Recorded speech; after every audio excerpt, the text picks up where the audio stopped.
1-2 punch last year. Their running game was really hard for Indianola to stop. They bring the running back, but they replace it with the quarterback, like you mentioned. Talk about the difficulties with that. They run a lot of option, they run a lot of fakes, and they put themselves in a lot of one-on-one matchups that they feel that they can win. Yeah, they've done a nice job of really building a scheme around the personnel that they have.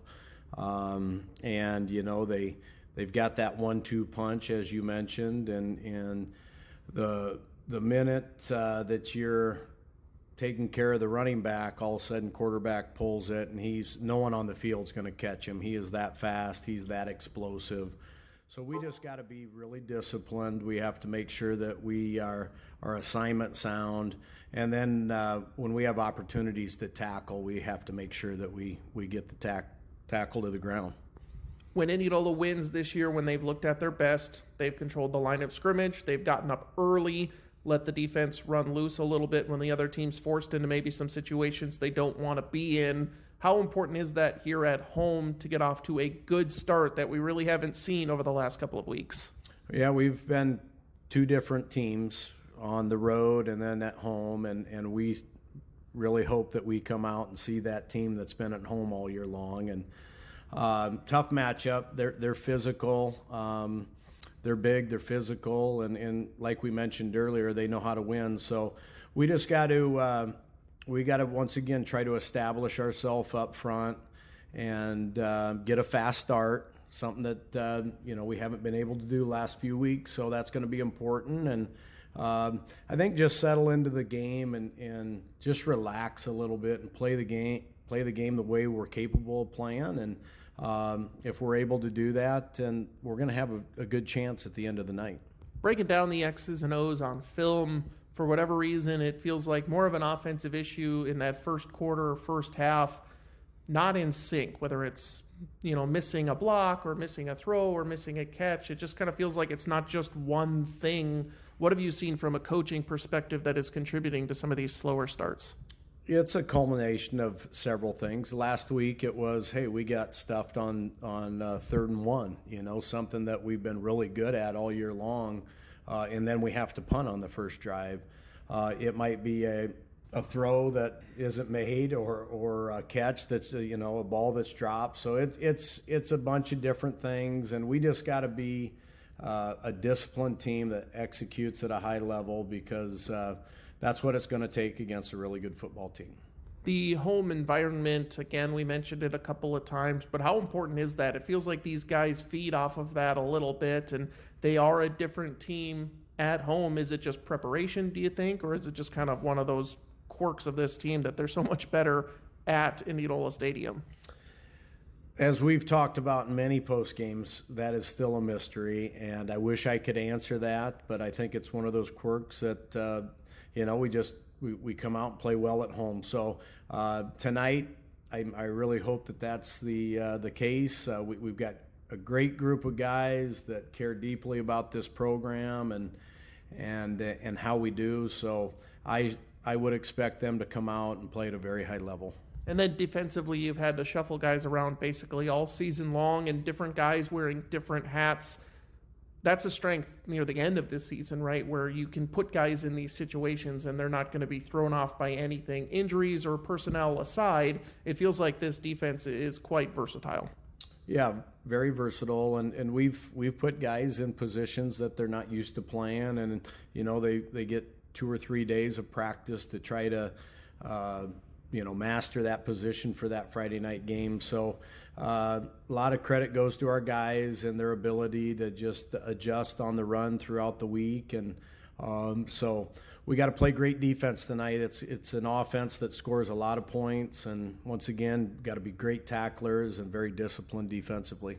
Thank you very much for joining us, Coach. We'll have more after this on KNIA Indianola Activities YouTube, as Indianola set to host the Comets of North Polk.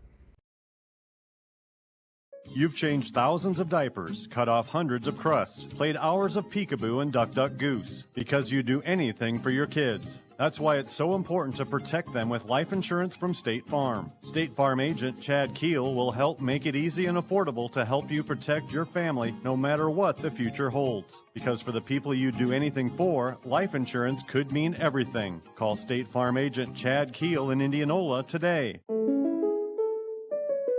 Spring into fall at McCoy True Value in Indianola. Prep your lawn for next year with great deals on varieties of Green Thumb grass seed mix, 3-pound bags starting at $12.99. $5 and $10 instant rebates are available on Scott's Turf Builder Winter Guard products. And keep a clean and tidy yard with your choice of Green Thumb 22-inch lawn and leaf rake or 32-inch poly leaf rake, now only $12.99. Find these bargains and more while supplies last.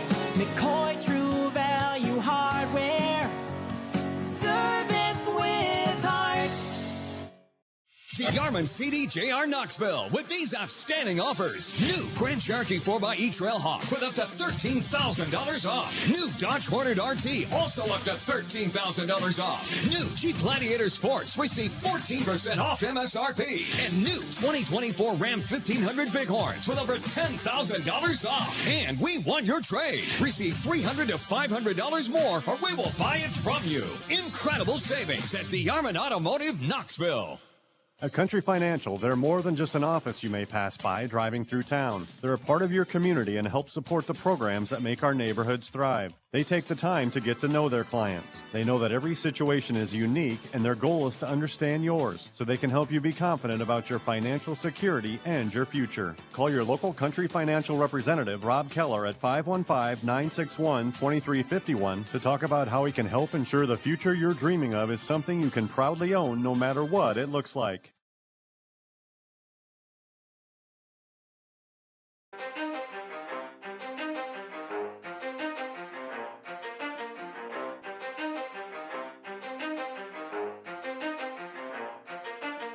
Welcome back to pregame coverage live on 94.3 KNIA. Indianola football hosting the Comets of North Polk tonight. He's Rob Hawkins. I'm Andrew Swadner. Indianola coming in at 1-1 in district play, falling to Ballard, defeating Boone. 3 district games left. North Polk 6-0 and 2-0, making this an incredibly crucial game. And that's going to be number one for my DeYarman Ford radio keys to the game, Rob, is enjoy the moment. This is a massive football game. The seniors, it's one of your last 2 times potentially at Indianola Stadium. Let's make this worth it. I know a lot of coaches, it's just another game.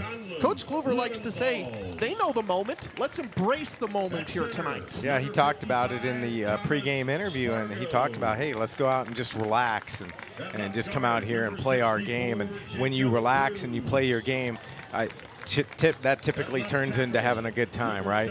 For me, I'm going to go a little bit different. I'm going to go off of fun, and the defense has to wrap up on tackles at the line of scrimmage. This is a running football team from North Polk. You know exactly what they're bringing to the football game. So it's truly fundamentals 101. You have to make the tackle when you make that first initial contact and try to limit the yards from the line of scrimmage and get them into the third and longs that you covet as a defense. 2 names to watch out for tonight. Of course, defense is a team defense. It's not going to be only these 2 guys making a lot of plays. Gabby King, Andrew DeWalt. Gabby King getting the start at linebacker tonight. It's going to be his job tonight to shadow B.J. Tate, the running back. Where he goes, Gabby King goes, and going to give him, he's going to make sure he knows that he's following him all game. Andrew DeWalt gets just as equally tough of an assignment. It's him versus Nathan Feldman. DeWalt getting the start at safety tonight. We'll go over that in our starting lineups, but Dwell, from his normal outside linebacker position, is going to be spying Nathan Feldman, and it's going to be fantastic athlete on fantastic athlete here. Those 2 guys are going to be crucial to Indianola, and those 2 guys have to wrap up and make plays. Yeah, what you're talking about is basically Indianola's defense is bringing in what you always refer to as the big package. Okay, we're going mano-y-mano, and like you said, we're shadowing athlete for athlete here.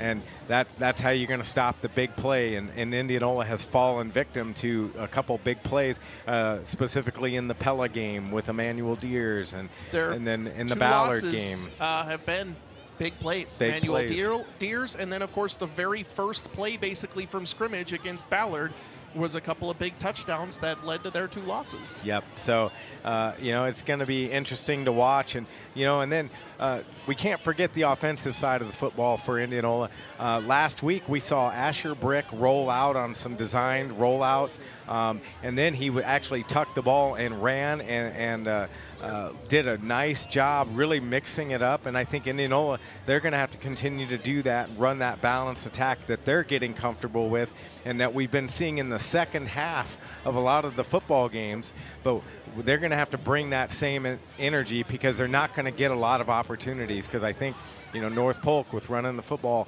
and as many yards as they do gain, they're going to control the clock.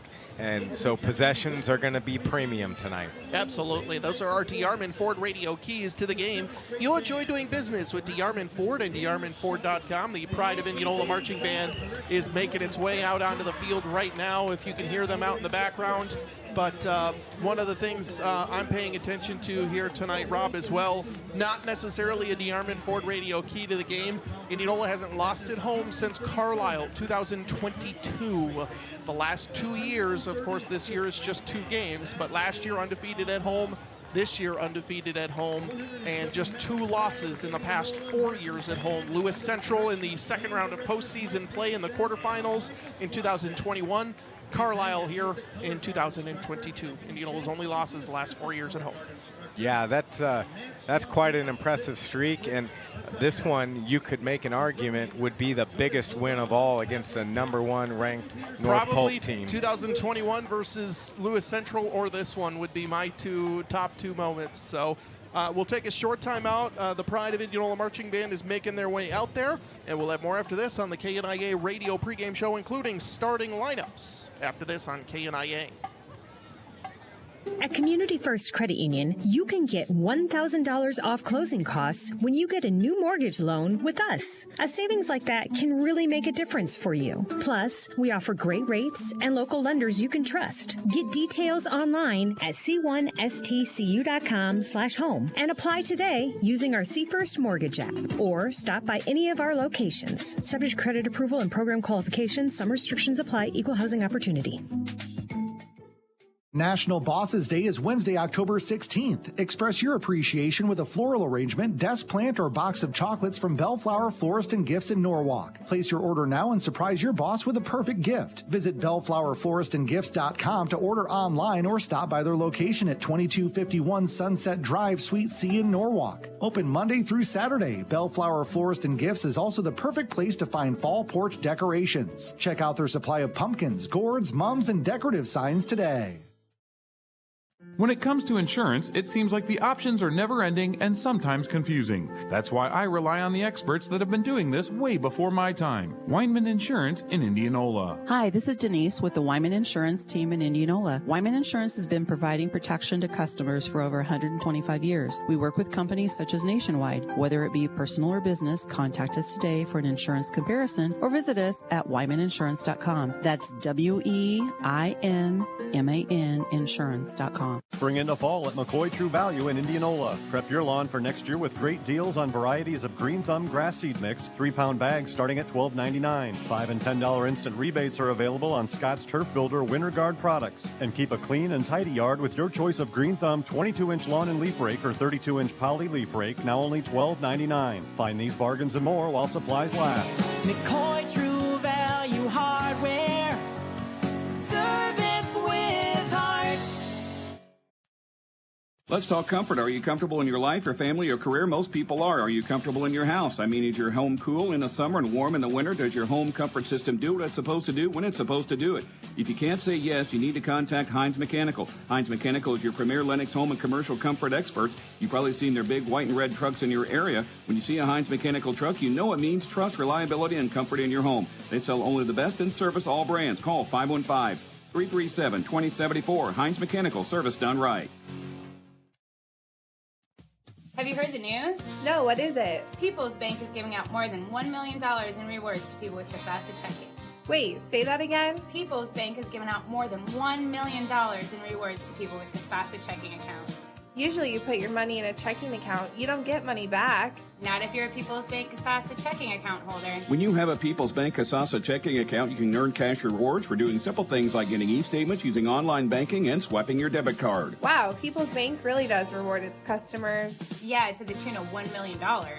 How do I start earning rewards? It's easy. Open an account online at mybankpsb.com or stop into any People's Bank location to open an account and start getting rewarded today. I'm already starting to think about what I can buy with my rewards. Dream big thanks to the rewards checking from People's Bank. Service you expect from people you trust. People's Bank. People's Bank, member FDIC. You're listening to the Heinz Mechanical Indianola Indians Radio Network. Heinz Mechanical, your premier Lennox dealer in Warren County. Service done right.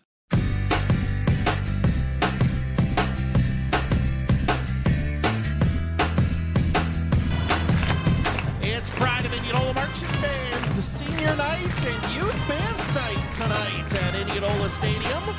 It sounded spectacular out there. Our national anthem has been played by the 7th through 12th grade bands. Congratulations. I know a ton of fans of the Pride of Indianola Marching Band tuning in. We'll have their halftime show right here on the Indianola Activities YouTube at 94.3 KNIA.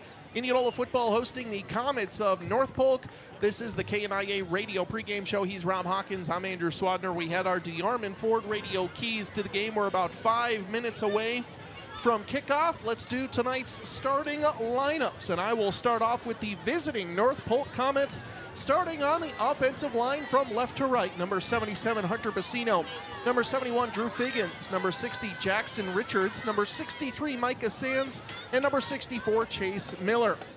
The tight end is number 7, Carter Van Brocklin. The wide receivers are number 11, Jacob Phillips and Cohen Spurgeon, number 15. The running back, number 1, B.J. Tate, a senior.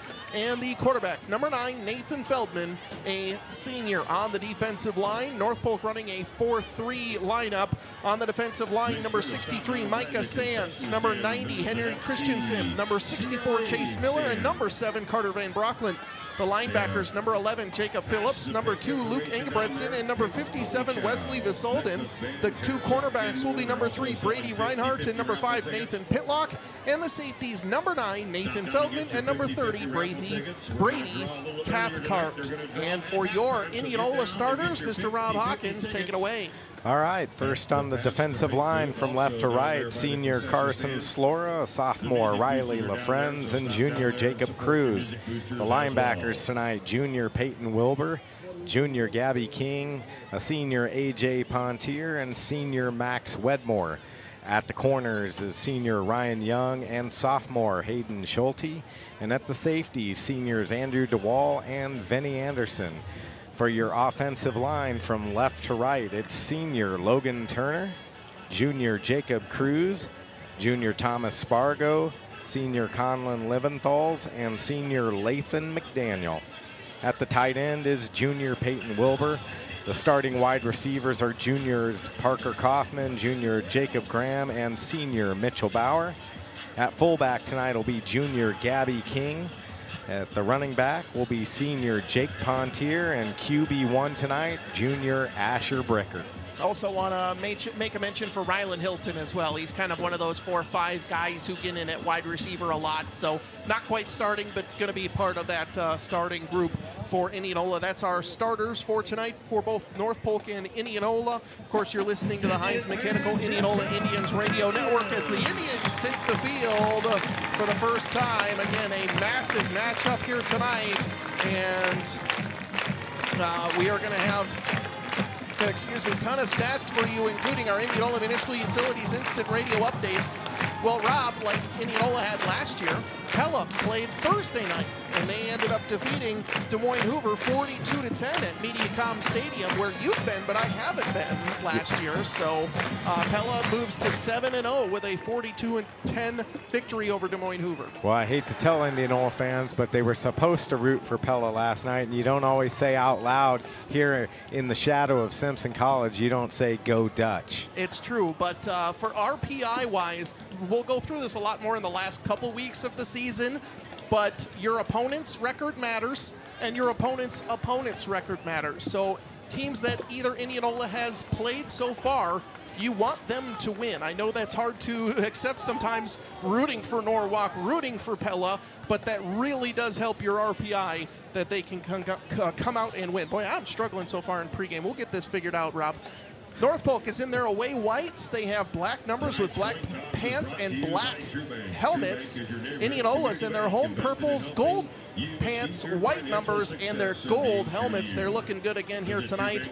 Rob, what do you think the keys are for Indianola to get off to a fast start? Well, I think, regardless, if they're on defense, they need to come out and they need to get a 3 and out. They need to kind of establish the line of scrimmage, dominate up front. And again, I think sometimes for them with the slow start, it's about proving to themselves, okay, it's a new opponent, we can do this. And on offense, again, it's the same kind of thing, coming out here, establishing a tone, getting Jake Pontier the ball, and then throwing in a few runs in there, or passes that kind of open up the field for Jake a little bit, and just making some progress, even if it doesn't result in points. But like we talked about in the pregame, every possession tonight's at premium. Absolutely. Indianola will receive the kick. North Polk won the toss and deferred, so North Polk will receive the second half kickoff. Indianola will be on offense to start things off. Other games we're paying attention to tonight, it is Panthers on Panthers. Knoxville's at Creston, Pella Christian at Cardinal,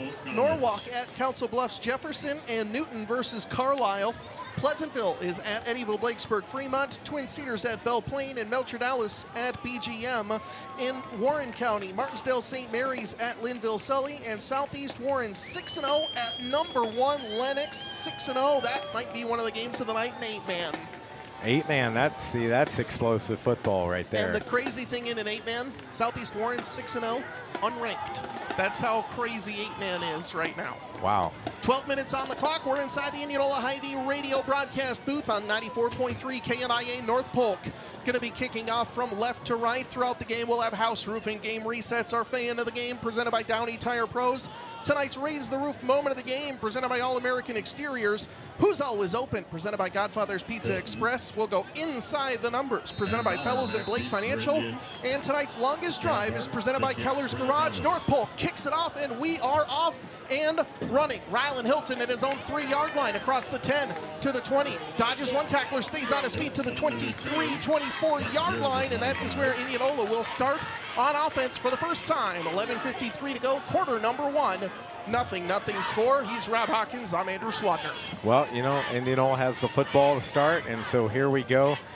Time to start making that hay, and let's try to get some reservations for 6 here. I don't think it's been a play calling issue to start games that's gone to the slow start here, Rob. It's just kind of been an execution issue.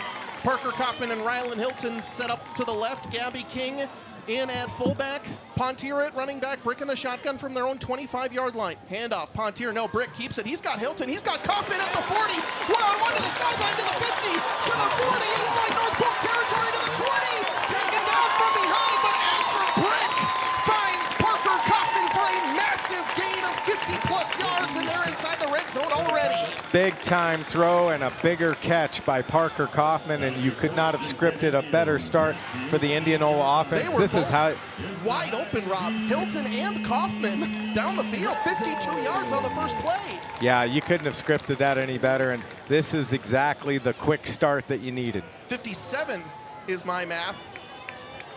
57 yards on play number 1. Indianola 1st and 10 at the North Polk 18-yard line. Brick in the shotgun.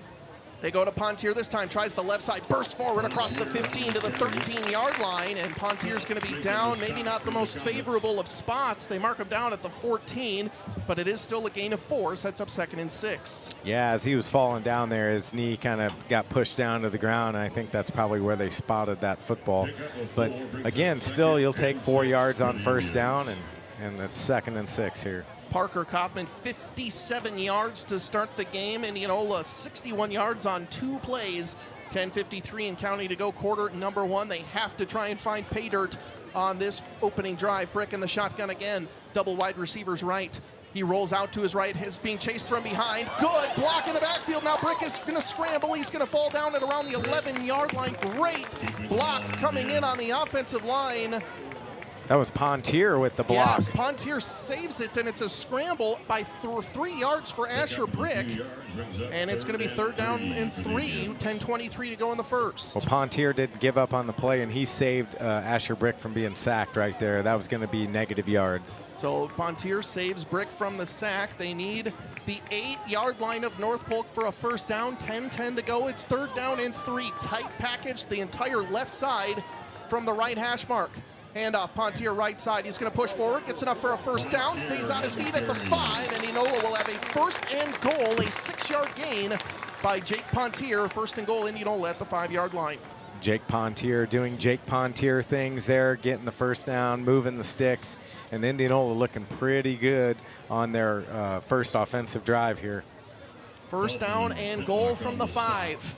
9:47 to go, quarter number 1. We're inside the Indianola Hy-Vee radio broadcast booth. Indianola trying to get an upset over 6-0 North Polk. Brick in the shotgun, Pontier behind him. They go back to Pontier, tries the left side, pushes forward, stays on his feet at around the 3. Good tackle coming in for North Polk. Nathan Feldman, the quarterback, came in and hit Pontier, and it's about a 2-yard gain. They give him about the 2-yard line, so we'll call it a 3-yard line, 2nd and goal. Yeah, this is a big boy time right here, time to push it through to the end zone. The offensive line doing a great job, and Will Whalen has come into the game also and provided a couple nice blocks. 2nd and goal from the 3. We are at 9:01 and counting in the first quarter. Kaufman set up alone to the right side. King next to Brick, Pontier behind him. 2nd and goal. Pontier up the middle, pushes forward, near the goal line and in. Touchdown, Indianola. Jake Pontier from 3 yards out. And Indianola scores on their first drive and leads 6-0 over the Comets. Nice job there by the offensive line. They really dominated up front. North Polk really had no answers. Obviously started off with the big 52-yard pass from Asher Brick to Parker Kaufman. So Martinez is on, Aiden Keller still out. Max Martinez on to kick. Snap is good, hold is good, kick is up. And it is in. Indianola's off to a fast start. Their star walking all over the Comets. 8:49 to go in the first. Indianola 7, North Polk nothing. Back after this on KMIA Indianola Activities YouTube.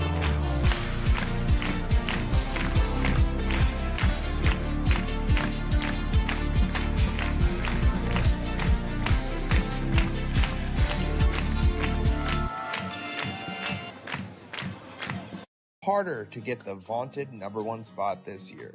Never has there been a better time to simply take it to Keller's.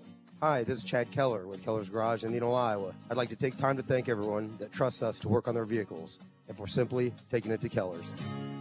Life is best lived in motion. Downey Tire Pros make sure you're ready for any adventure life throws your way. October 3rd through the 18th, get up to $60 via Visa Reward Card or Visa Virtual Prepaid Card after online submission on purchases of 4 or more new BF Goodrich passenger or light truck tires totaling $900 or more. Tire purchases totaling $899.99 or less get $40. Visit us online at DowneyTire.com or in-store today. Downey Tire Pros. Love the drive. See store for complete details. Offer ends 10/18/24. Void where prohibited. Welcome back inside the Indianola Hy-Vee radio broadcast booth. And Indianola leading 7-0, 8:49 to go, quarter number 1.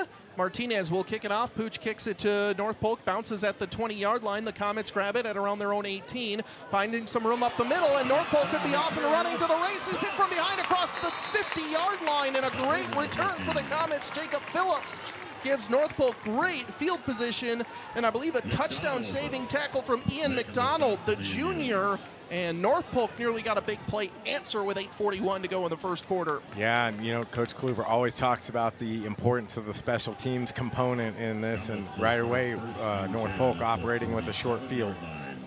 Feldman with less than half the field to go, BJ Tate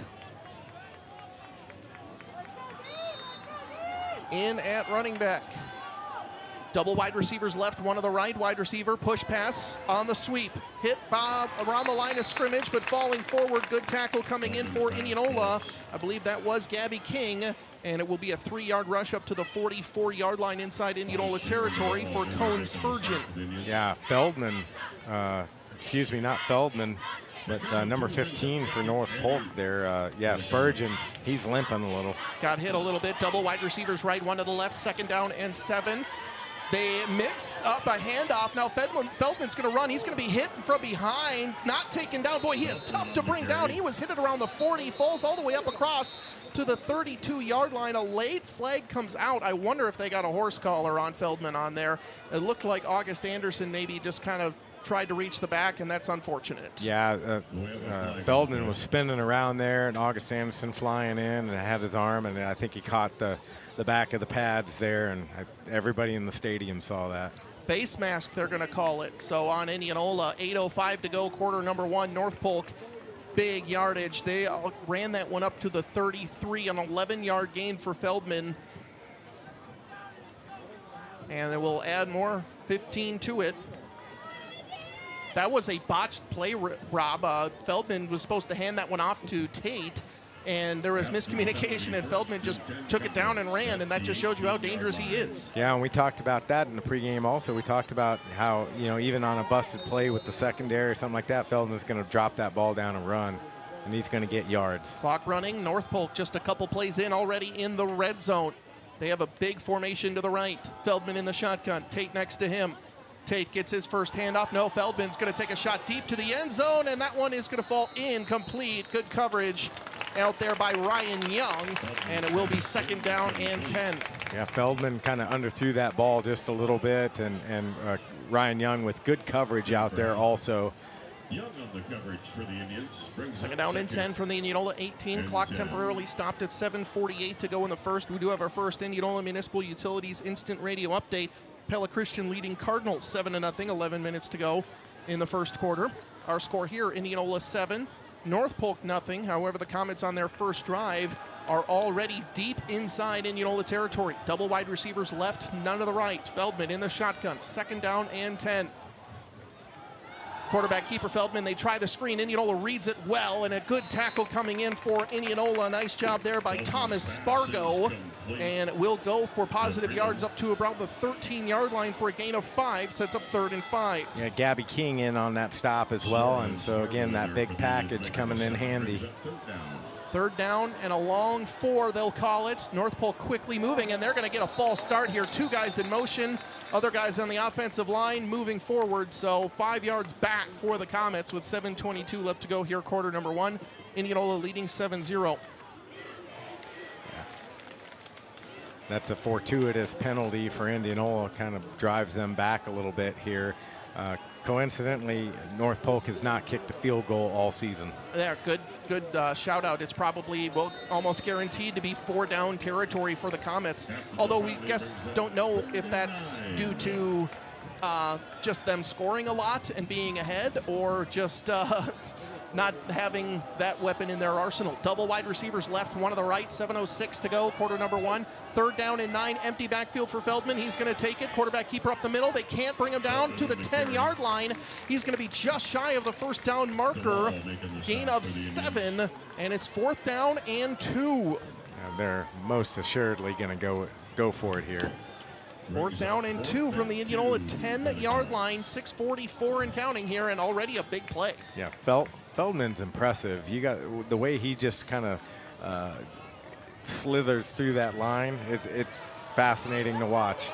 Big formation coming in for North Polk. 4th down and 2 at the Indianola 10-yard line. Feldman, handoff, Tate up the middle. He pushes forward. He gets enough for a 1st down. A gain of 5 up to the 5-yard line. His first carry, despite a couple of play action fakes to him, and it's 1st and goal. North Polk 5 yards away from tying up this score with 6:20 to go in the first. Yeah, with that rush, Tate just went over 500 yards on the season. He's got 9 touchdowns of his own on his resume this season. Interesting note about Feldman, I didn't remember calling that name a lot last year, Rob, when I did these 2 teams. He was on the team, just a massive improvement from the quarterback position, and now handoff up the middle, 1st and goal. Tate's going to run into a buzzsaw and gets up to the 4-yard line, just a gain of 1, 2nd and goal from the 4. Carson Slore, another host of Indians in on the stop there, and Indianola needed that. 5:43 and counting in the first. Indianola leading North Polk 7-0. Quickly moving. Feldman, quarterback keeper, and he's going to waltz in. Indianola had a chance to get him in the end, or in the backfield, but he goes in for 4 yards out. And the Comets are an extra point away from tying this score. 5:35 left to go, quarter number 1. And that was honestly a very quick drive. Granted, they had a short field. That was a 47-yard drive. So Indianola definitely is going to have to do something on special teams to try to flip that field position when they are kicking off. But again, this shows the importance of Indianola has to make sure that when they go back on offense, they get points. I think Indianola just jumped on the extra point. So North Polk's going to change guys with the extra yard, Rob. I think they're going to go for 2 here after getting half the distance to the goal. So an Indianola penalty early on gives North Polk a 1.5 yard advantage, and we'll see if the Comets can take advantage of that. 7-6 Indianola leads, but North Polk, after the penalty, set up to go for 2. It's Feldman alone in the backfield. Quarterback keeper right side, pushes forward, and he's going to make it in. 2-point conversion, and the penalty hurts Indianola. North Polk answers. Comets 8, Indians 7, 5:35 to go in the first. Back after this on KNIA Indianola Activities YouTube. Check out these incredibly hot deals this week at your Indianola Hy-Vee. Save some green on Dole Chopped or Premium Salad Kit, just $2.99. Jack's Pizzas, 3 for $10. Hy-Vee Angus Reserve Boneless Beef Chuck Roast, $4.99 a pound. Driscoll's Organic Raspberries, just $3.98. And Pepsi Soda is just $1.99 for a 2-liter. Those deals and more this week at your Indianola Hy-Vee. House Roofing and Construction Services of Indianola is your trusted neighbor for quality workmanship and guaranteed satisfaction. Located just east of town on Highway 92, House Roofing has nearly 30 years of experience. They are a preferred installer of Owens Corning products and offer a 10-year workmanship warranty. House Roofing does more than just roofs. They also install siding, windows, and gutters, and all inspections and bids are free. Call them today at 515-961-7180 or visit hausroofing.com. Both teams answer. 5:35 to go, quarter number 1. We're inside the Indianola Hy-Vee radio broadcast booth. North Polk leading Indianola 8-7. He's Rob Hawkins. I'm Andrew Swadner. Rylan Hilton gets it across his 20-yard line. He's going to get up to the 22, and that is where Indianola starts over on offense.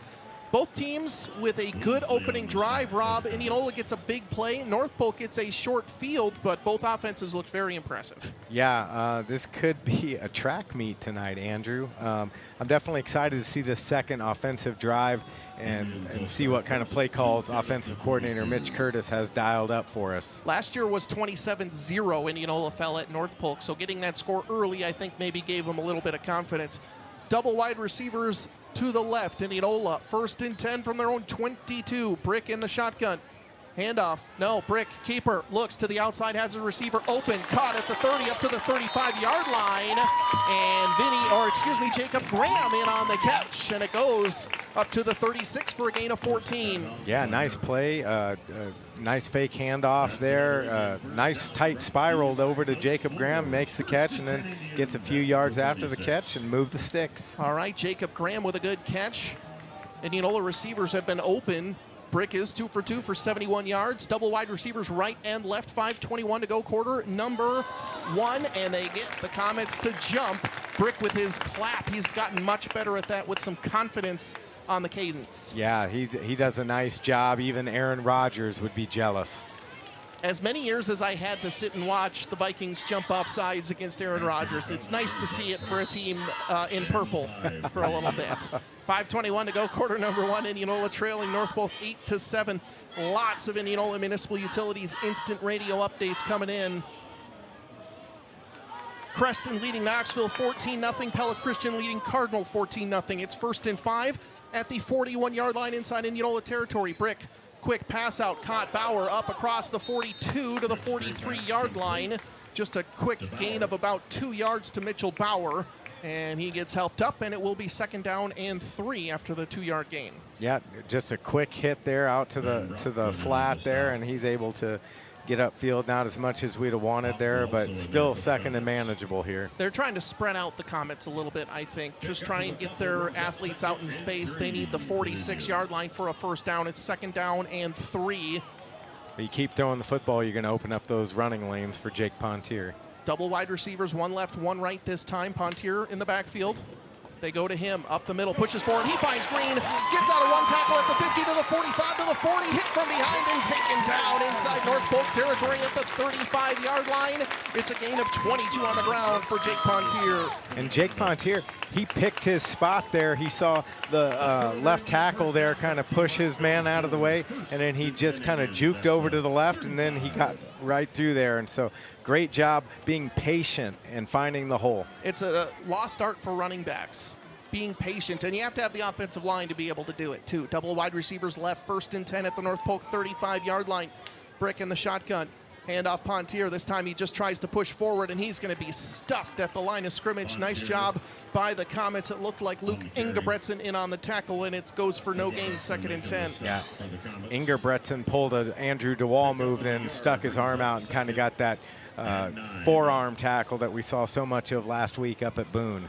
They give him 1, so 6 rushes, 39 yards for Jake Pontier and a touchdown to start this game. It's 2nd and 9. 3:43 and counting to go in the first. We're still inside the Indianola Hy-Vee radio broadcast booth. Double wide receivers right for Indianola is Graham and Mitchell Bauer. Brick in the shotgun. Fakes the handoff. Brick throws across the middle. Caught. Graham at the 25-yard line. And that should be near a first down marker. See if they move the chains. It'll be very close. It looked like he maybe went back a half yard, so it'll be about an 8.5-yard gain, but they're going to give him 9. And a first down for Indianola.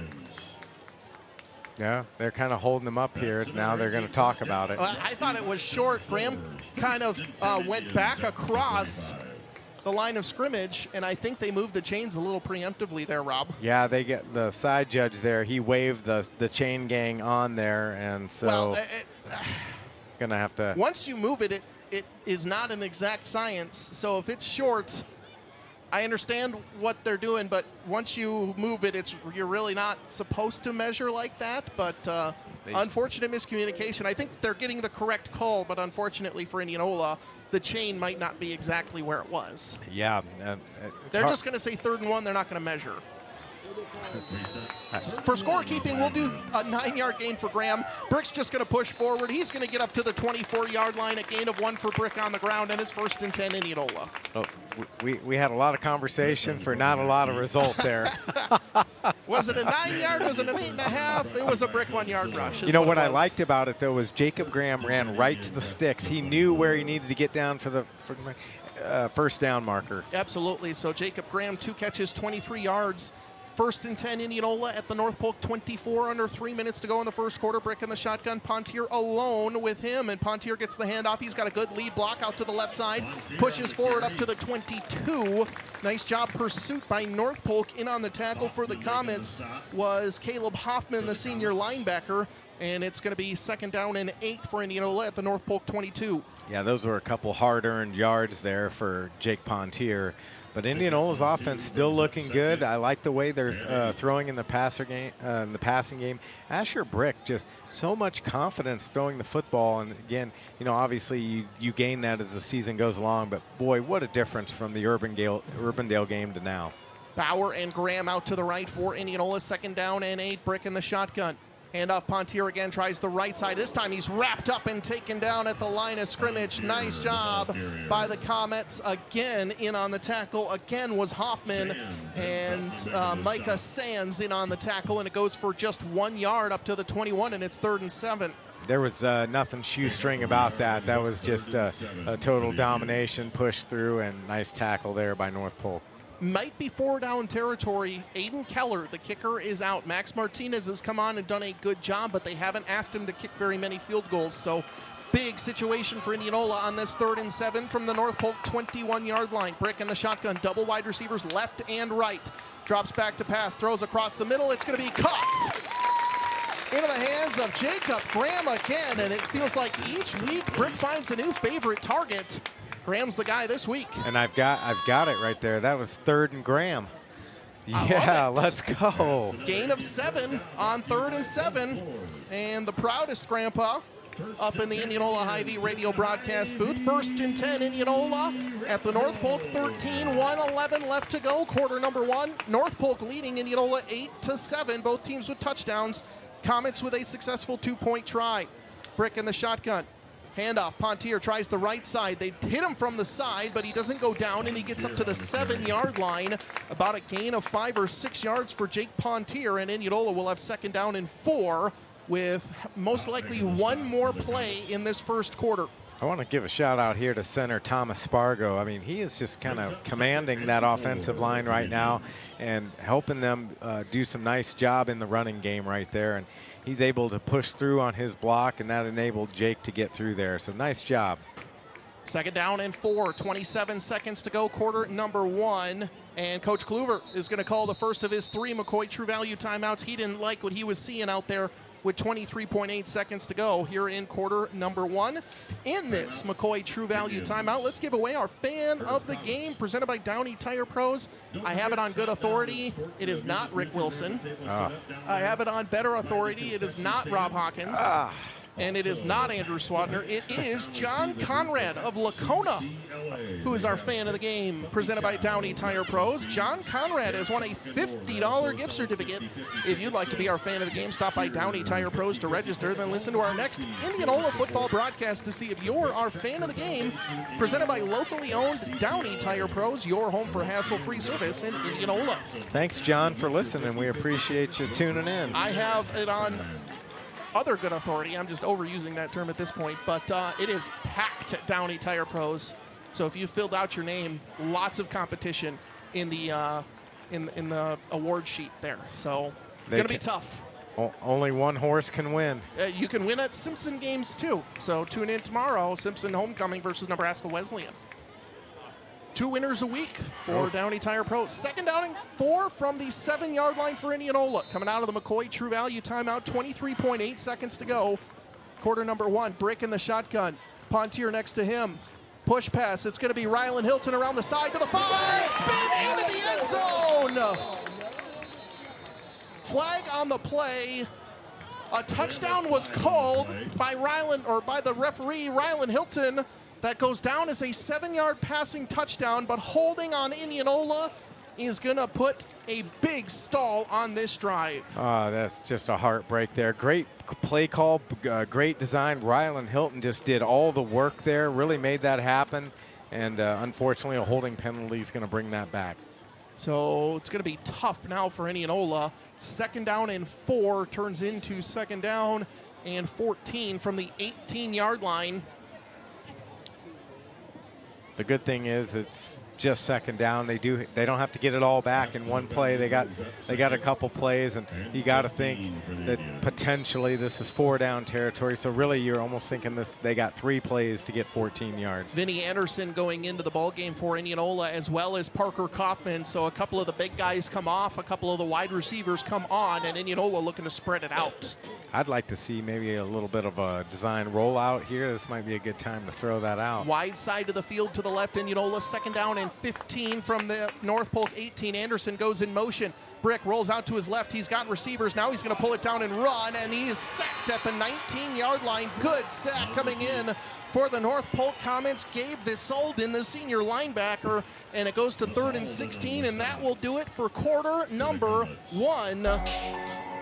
Indianola trailing North Polk 8-7. It'll be 3rd down and 19 after this on 94.3 KNIA, Indianola Activities YouTube, and the Indianola Hy-Vee radio broadcast booth. Storms revealed problem areas on your roof. Hi, I'm Kevin with Wolf Roofing. For leaks or other damage, call us. The inspection is free, and if a repair or replacement is needed, our experienced team will put together a plan and price that is fair. We've been locally owned and operated for over 30 years, and we stand behind our warranty and workmanship. We're here to make the process easy and provide peace of mind. Call us at 515-225-8866 to schedule a free inspection and estimate, or go online at wolfroofing.net. Wolf Roofing, local, experienced, trusted. Looking for an internet provider that prioritizes convenience? Look no further than IMU Fiber. Our local and community-focused approach means faster support wait times, quicker response time for service issues, and a commitment to hometown values. Our state-of-the-art fiber network platform ensures unmatched reliability, resulting in fewer service slowdowns and interruptions. And the best part? No contracts, no data caps, and no fine print. Just great service from people you know and trust. Experience the IMU Fiber difference in Indianola today. You're listening to the Heinz Mechanical Indianola Indians Radio Network. Third down as we welcome you back inside the Indianola Hy-Vee radio broadcast booth. Third down and 15 from the North Polk 18-yard line. North Polk leading Indianola 8-7. He's Rob Hawkins. I'm Andrew Swadner, Indianola. Double wide receivers left and right. Asher Brick in the shotgun. Drops back to pass. They try to set up a screen. It's going to be caught. Pontier at the 20. He's got blockers out in front. To the side, to the 10. In the end zone.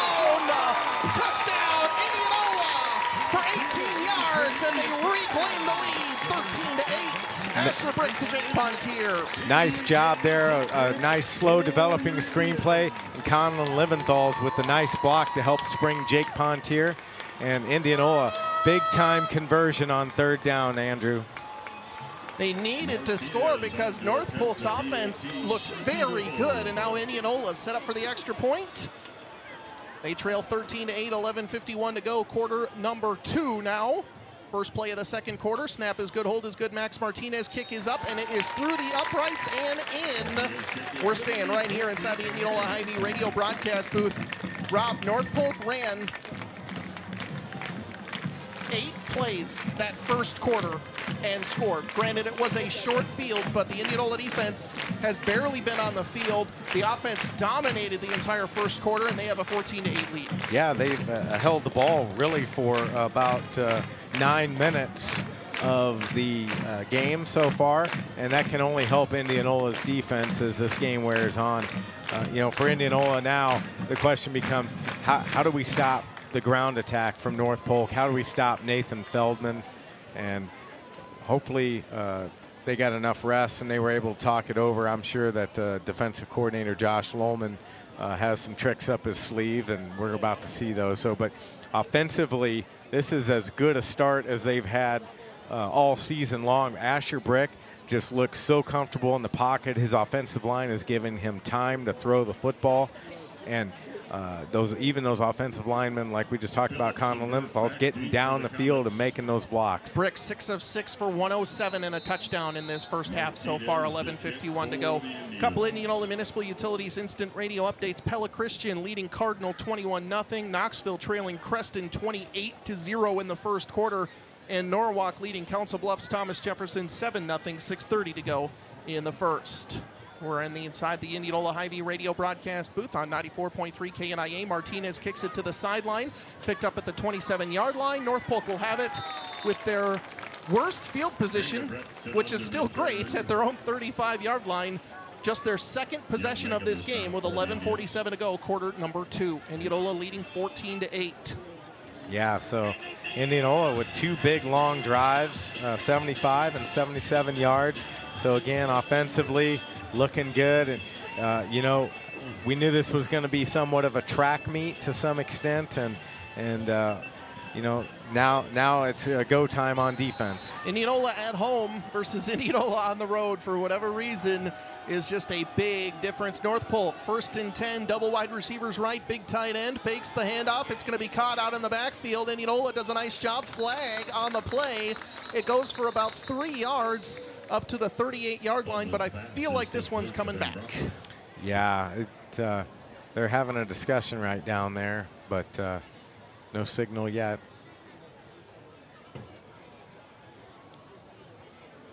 It was a quick wide receiver screen.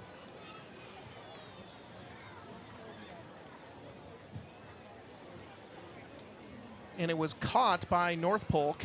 Waiting on the call here. They are picking up the flag. So it goes for 3 yards up to the 38-yard line, sets up 2nd and 7. And Coach Kluver's not happy about that. He's pretty irritated, and he's having a nonchalant conversation down there with the referees. 11:37 and counting before halftime. Again, North Polk does get the ball to start quarter number 3. So the Indianola defense facing a 2nd down and 7 up against North Polk, who's passed probably a little bit more than I think Indianola was hoping. Double wide receivers right, one to the left.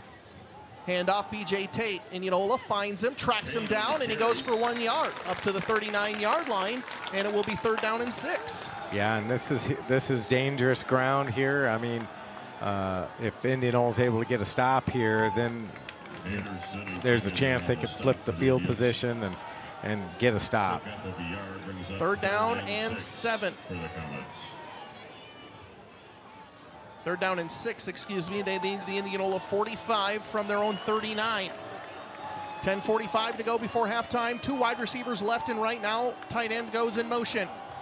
Feldman in the shotgun. Keeper by Feldman. He's hit, and he is going to be staying on his feet, but he's taken down back at the 35-yard line. Oh, man. Great job, Carson Slora and Gabby Peyton King. Wilbur in on the tackle as well. Yeah, so that's big-time play there. It's going to force a punt here, I think. Great job by the Indianola defense. It's a loss of 4 on the play for Nathan Feldman on the rush. And North Polk set out to punt, something they have not done a ton of this entire season. 10:05 to go, quarter number 2. Indianola leads 14-8 on a hazy night. High, nearly getting the block for Indianola, but it's going to bounce at the 38-yard line. Takes a North Polk bounce across the 30 and down to the 25-yard line, and North Polk will down it. There, it's going to keep rolling. There we go, at the 24-yard line. Great punt for the Comets. And Indianola will take over with 9:48 to go, quarter number 2, leading 14-8, 1st and 10 at their own 24. Nice job by the Indianola defense, and helped out there with that big sack on 3rd down, and it wasn't just one player. I mean, that was just the entire defensive line getting in there and causing havoc for Feldman, and that's how you alleviate some of that running by the quarterback, is if you're able to get good pressure on him. Double wide receivers to Asher Brick's right. They're from the right hash mark, moving from left to right. 1st and 10. Brick in the shotgun. Handoff, Pontier. He's going to be hit in the backfield. Great tackle coming in for the Comets. Jacob Phillips meets Pontier, and it's a loss of at least a yard back to the 23, and it's 2nd down and 11. Jacob Phillips got 28 tackles on the season, make it 29. Coincidentally, Jacob Phillips also has 2 interceptions, so he's able to drop back in coverage quite a bit too. So good football player for North Polk. 2nd down and 12 after the loss of 2. Double wide receivers left for Indianola. It's Rylan Hilton and Mitchell Bauer. Pontier in the backfield. 2nd and 12. Brick. Play action. They try to set up the screen to Pontier. He catches it, but it was a little delayed. He stays on his feet. And boy, Pontier makes something out of nothing as he gets up to the 27-yard line for a gain of 5. It's still going to be 3rd and long, but that was nearly disastrous for Indianola, Rob. But it's 3rd and manageable. No, if there was a talent show, I think he could do some juggling there, because he did juggle that football but brought it down and then was able to kind of skirt through there and pick up some yardage and really turn something from a negative play into a positive. 3rd and 7 for Indianola. 8:35 to go, quarter number 2. Indianola leads North Polk 14-8. Brick in the shotgun. Double wide receivers left and right. Drops back to pass. Throws high up in the air towards Mitchell Bauer, towards the sideline, in and out of his hands. Good coverage by the Comets' Brady Reinhardt, and it falls incomplete, and Indianola forced to answer with a punt with 8:21 left to go, quarter number 2, leading 14-8. Yeah, that was a pretty pass. Nice coverage there by Reinhardt, and Indianola just not able to kind of take advantage of the situation and extend that lead a little bit. So big punt here. Gotta pin North Polk back a little bit. Brick's first incompletion of the day. DeWall on to punt for Indianola. 4th and 6, 4th and 7 from their own 27-yard line. Good snap on the punt. Beautiful rugby-style punt out. It's going to go over North Polk's head. Takes an Indianola, not quite an Indianola bounce. Returned up across the 30 to the 35-yard line, and that is where the Comets take over with 8:10 left to go. Quarter number 2, Indianola leading 14-8. Yeah, Westcott in on the stop there on special teams, and looked like it was going to take a nice Indianola bounce, and then the North Polk player was able to catch it up off the turf and run with it. Indianola Municipal Utilities instant radio updates coming in. Norwalk leads Council Bluffs TJ 14-0 and Pella Christian over Cardinal 28-0. Let's do a house roofing game reset. Indianola 14, North Polk 8, 8:10 to go, quarter number 2. First and 10 comments from their own 35. If it's time for a reset on your commercial or residential roof, call on the local experts at House Roofing, your trusted neighbors for quality workmanship and guaranteed satisfaction. Feldman on the throw, completes out at the 39-yard line for a gain of 4, but immediately tackled and will be second down and 6 after the 4-yard completion. Yeah, Benny Anderson was playing a couple yards off and able to make the immediate stop there. Second down and 6, double wide receivers left, one to the right for the Comets. Feldman, quarterback keeper. Wedmore hits him in the backfield, and now they take him down. A couple guys in on the tackle, but Max Wedmore's the guy who slowed him up just enough, and it's a loss of 2 back to the 37-yard line, and it will be third down and long. Yeah, big-time play there by Max Wedmore, and then Pontier able to get in there and make the tackle. Wedmore a little gimpy out there. Hopefully that's nothing big. Loss of a yard and a half turns into third and 7, 7:13 and counting. We're inside the Indianola Hy-Vee radio broadcast booth on the Heinz Mechanical Indianola Indians radio network.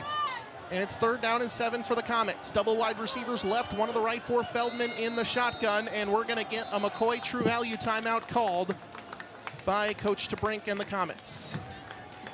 7:01 left to go in the second quarter. And Rob, the game seems to have taken a deep breath. Yes, it was started out as a track meet, and then all of a sudden they threw in a 3,200-meter run.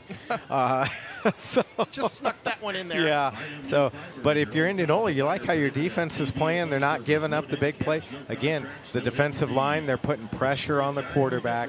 Feldman not able to escape the pocket, and that's where you do your best work, is keeping him in the pocket, keep him contained, because their passing game isn't really all that strong. If Feldman gets north and south, it's probably too late for you. You need to keep him going east and west, and so far Indianola, even if they're not making the tackle, they're slowing him up just enough. What Wedmore did there, it's not going to be credited in any stat book there, Rob, but he gets the slowdown. Even if Feldman gets away, he's moving east and west. Wedmore gets the slowdown, and the rest of the guys come in to get the team stop. The last time I checked, you can't score a touchdown east or west. 7:01 to go, quarter number 2, 14-8. Indianola leads. A big third down coming out of the McCoy True Value timeout, and now Coach Kluver answers back with a McCoy True Value timeout, his second of the first half. Yeah, Coach Kluver didn't like, I think, where the linebackers were set on this particular formation here. So they're going to regroup and talk about it. And again, with every possession being vital here, you can't afford to make a mistake and lose an opportunity here.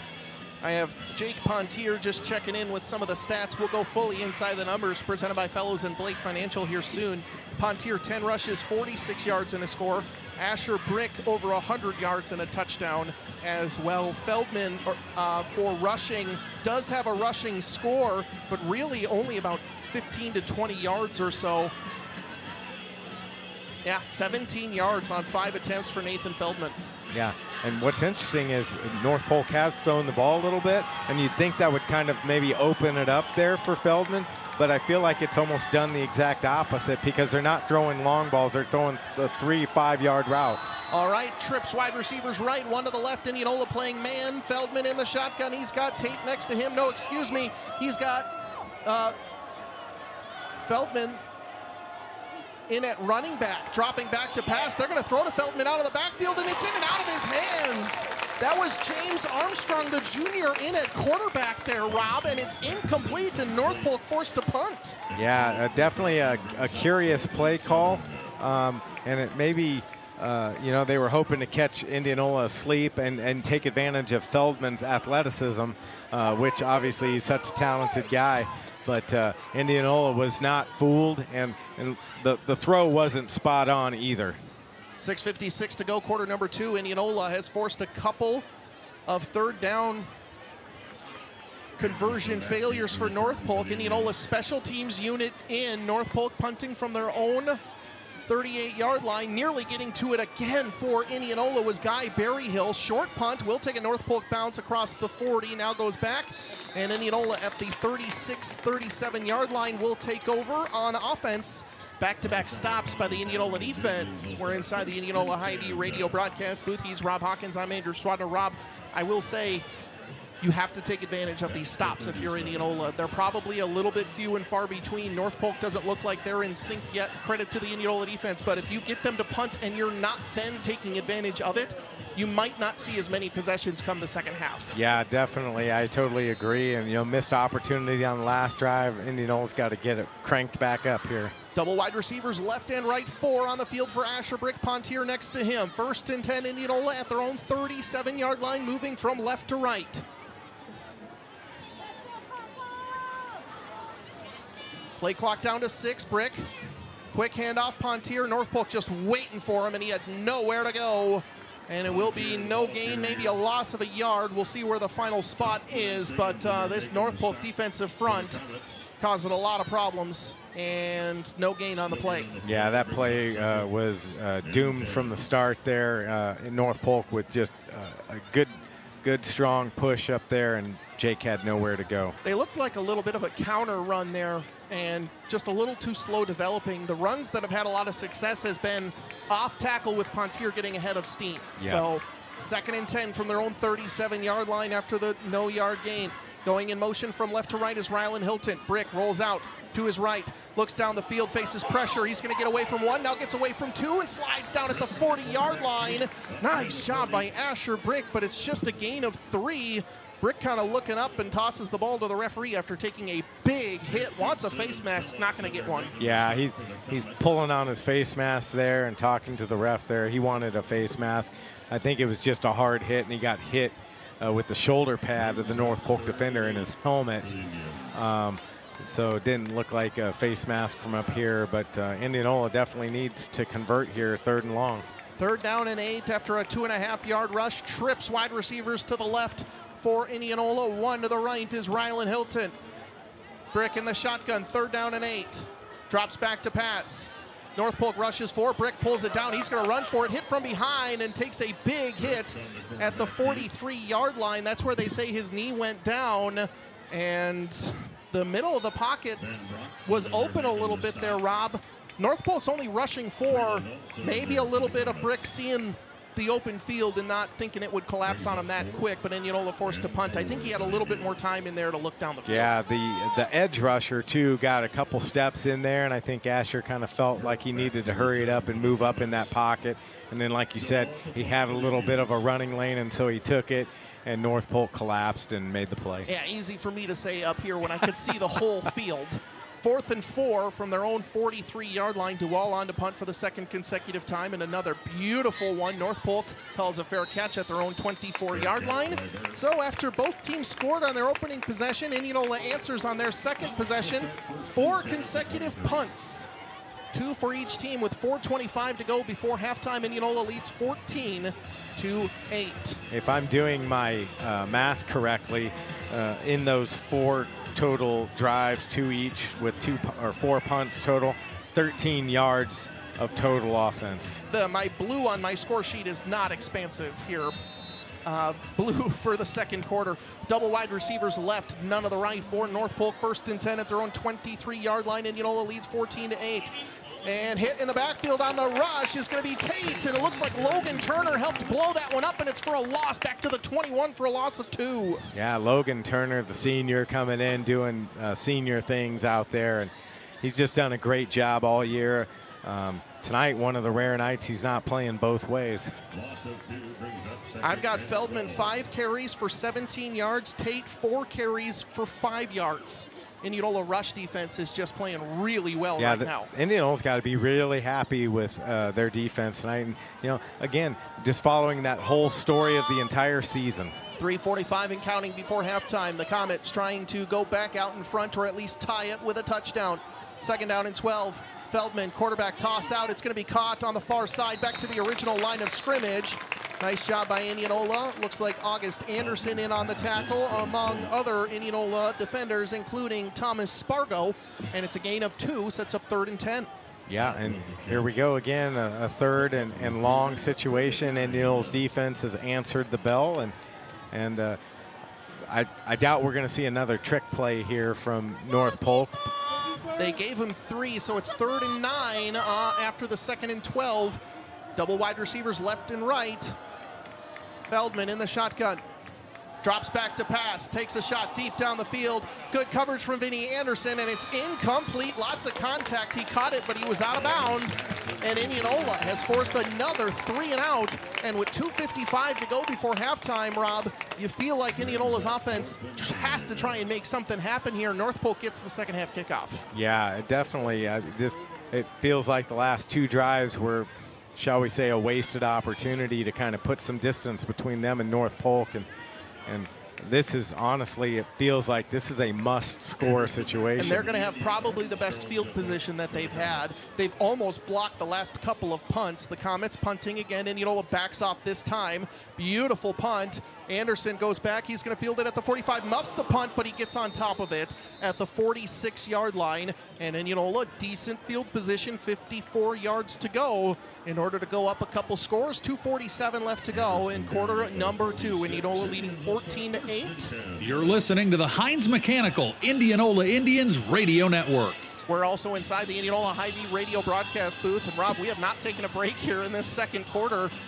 It's been all punts. Indianola scored on the very first play coming out of the first quarter break.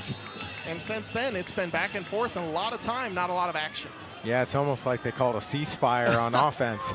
One wide receiver left and right for Indianola. Asher Brick in the shotgun. Pontier behind him. Pontier gets the handoff. Good blocking, and Pontier's off to the races across to the 40. Stays on his feet inside North Polk territory. And it's a gain all the way up to the 39-yard line of 15 for Jake Pontier. Liventhal's with the block to spring Pontier, and you mentioned it earlier. You said Jake Pontier runs best when he gets ahead of steam, and that's what he did on that play. King burst forward, and Pontier passed him. King didn't have anybody to block. He looked behind him to see where the play was, and Pontier just zoomed right by him. And it's 1st and 10, Indianola at the North Polk 39, 2:20 to go before halftime. Brick in the shotgun, one wide receiver left and right. King at the H-back spot. Back to Pontier, tries the left side, splits forward, across to the 35, towards the sideline, to the 30-yard line. Jake Pontier finding room. This one goes for 10 to the 29-yard line of North Polk. Move the chains again. 2:08 left to go in the second. And if you're Indianola, you like to see that again, getting that offense back on track there. 2 straight big runs. Gabby King came from that right tight end H-back spot all the way across the line to bust that play open for Jake Pontier. He's been silently one of our players of the game. Hasn't touched the ball yet, but Gabby King, great job by him. Double wide receivers right for Indianola. 1st and 10 at the North Polk 29-yard line. 1:46 in counting. Quarter number 2. Brick drops back to pass. Play action. Throws out of the backfield. It's caught at the 25-yard line. Stays on his feet, and that is 2, I believe, out of the backfield. That one's 2 King, and it will be up to the 21-yard line for a gain of 8. Yep, and I think he heard you calling his name and said, you know what, I better get my hands on the rock here. And so nice job, good sure hands, and makes it 2nd and short here for Indianola. 5th wide receiver Indianola has connected with for Asher Brick. It's 2nd and 2, 1:14 to go before halftime. Just one McCoy True Value timeout to work with for Indianola. Brick in the shotgun. Pontier behind him. Hands it off up the middle. He finds some room. Stays on his feet across the 10, to the 5, towards the corner, into the end zone. Touchdown, Jake Pontier from 21 yards out, and Indianola leads North Polk 20-8 with 59 seconds to go in the first half. Nice run there, and again, Jake Pontier kind of did some of that on his own there, and just hit that extra gear as he got open and busted loose. Good kick-out block. Draven Westcott in at fullback on that play, Rob. He did a nice job blocking, so it's everybody right now showing up for Indianola. Martinez on for the extra point. Kick is up, and it is through the uprights and in. We're going to stay right here inside the Indianola Hy-Vee radio broadcast booth. Indianola leading North Polk 21-8. Less than a minute to go in the first half. And Rob, The last thing you want here is a North Polk answer before halftime, because again, they could wipe away this lead in an instant. They get the ball to start the second half, and Indianola still has to stay mentally strong. Yep, absolutely. And, again, Coach Kluver always talks about special teams. It's going to start right here with special teams doing their job, and then the defense staying true to what they've been doing the entire football game, putting pressure on Feldman, and the secondary just doing their job. And so far, you got to be really pleased if you're Indianola, and I guarantee you the entire Class 4A in the state of Iowa, they want these radio updates from you. Well, I have a crazy one if you're ready for it. Let's do it. Winner set 14, Lewis Central 0 at the end of the first. Wow. Okay, we see you, winner set. That's an Indianola Municipal Utilities instant radio update. 59 seconds to go here. Indianola with a 13-point advantage over North Polk. And let's be clear, Rob, for Indianola fans, this lead is not nearly large enough. There's still a ton of time. This North Polk team, if you've seen them at all, they can score in the blink of an eye if they get off and running. Yeah, we talked about it, but you got to take advantage of every opportunity. Indianola going to get kicking off again. Martinez just kicks it short to the 31, fielded by the Comets, and down at the 35. And for whatever reason, this just strategy seems to work for Indianola. Whenever they kick it deep, teams seem to have that figured out. So it's North Polk 1st and 10 at their own 35-yard line, 54.8 seconds to go. Now the scoreboard, I believe, has the timeouts backwards, but I'll double check. I believe North Polk has 2. Indianola has 1, unless the referees pointed in the wrong direction at one point. No, I think you're correct. Yep. I think Coach Kluver's taken 2 and North Polk's taken 1. Yes. Yep. So here we go. Right here, North Polk going to come out here. They may have to throw the ball here a little bit. It'll be interesting to see what they decide to do. All right. I believe in at quarterback again is going to be the junior, James Armstrong. They try to get Feldman, I'm guessing, split out wide to the right. Nope, keeper by Feldman up the middle. He's going to stay on his feet. He gets across the 40 to the 43-yard line. Gain of 8 by the backup quarterback, James Armstrong. And North Polk quickly moving. It's 2nd down and 2, 40 seconds to go in the half. Armstrong drops back to pass. Chased out, rolling out right. Throws across the middle and incomplete. Max Wedmore in on the coverage. It was intended down the field for Cone Spurgeon. And with 29.7 seconds to go in the first half, it's 3rd and 2 at their own 47 for the Comets. Yeah, North Polk was definitely trying to run isolation there, man coverage on Feldman on the left side there. Just weren't able to get it. Great job by Indianola's defensive line, forcing Armstrong to roll out, and great coverage by Wedmore.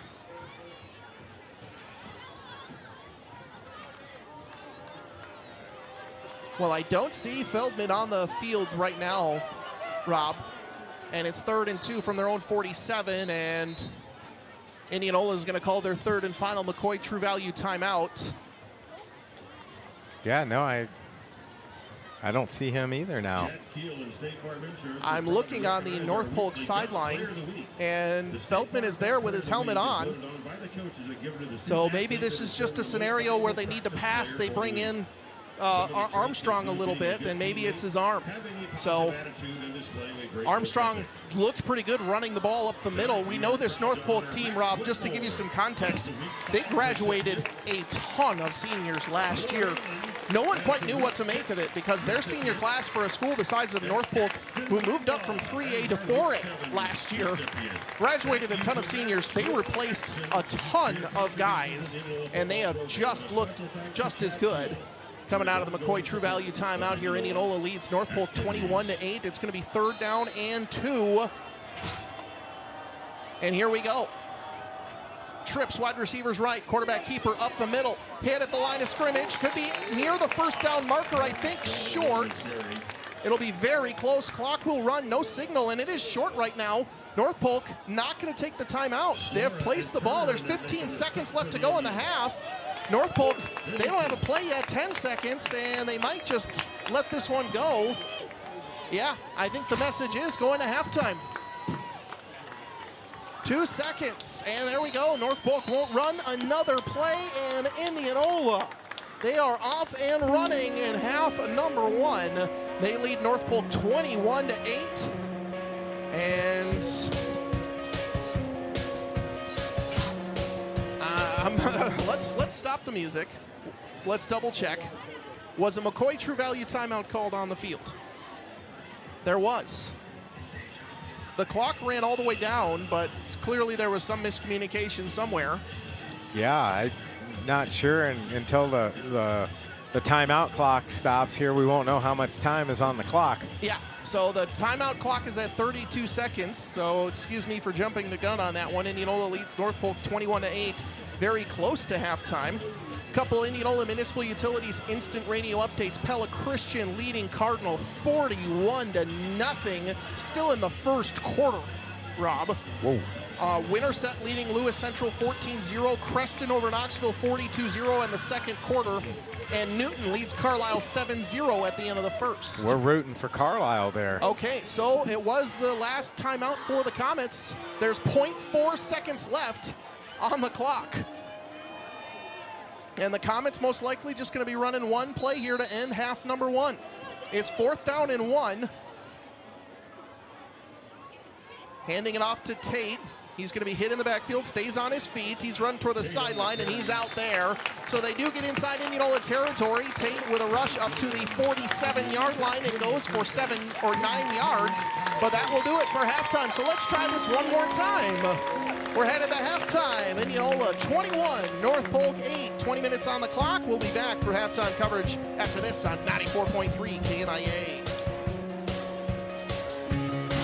Your pizza craving with a trip to Godfather's Pizza Express. With 2 Indianola locations at 1201 North Jefferson Way and 2001 West 2nd Avenue, as well as 290 Highway 28 in Martinsdale, Godfather's Pizza Express is known for their create-your-own and specialty pizzas, delicious appetizers, and extras. Spice up your summer with the new beef and queso pizza or try the jalapeno ranch cheese sticks. Don't forget to join their loyalty club and start earning free pizza after your first purchase. Godfather's Pizza Express. Order online at godfathers.com. Your next leasing experience should deliver maintenance-free, stress-free living in the communities with conveniences. Arcading Properties' pet-friendly communities cater to everyone from young professionals to families and downsizers.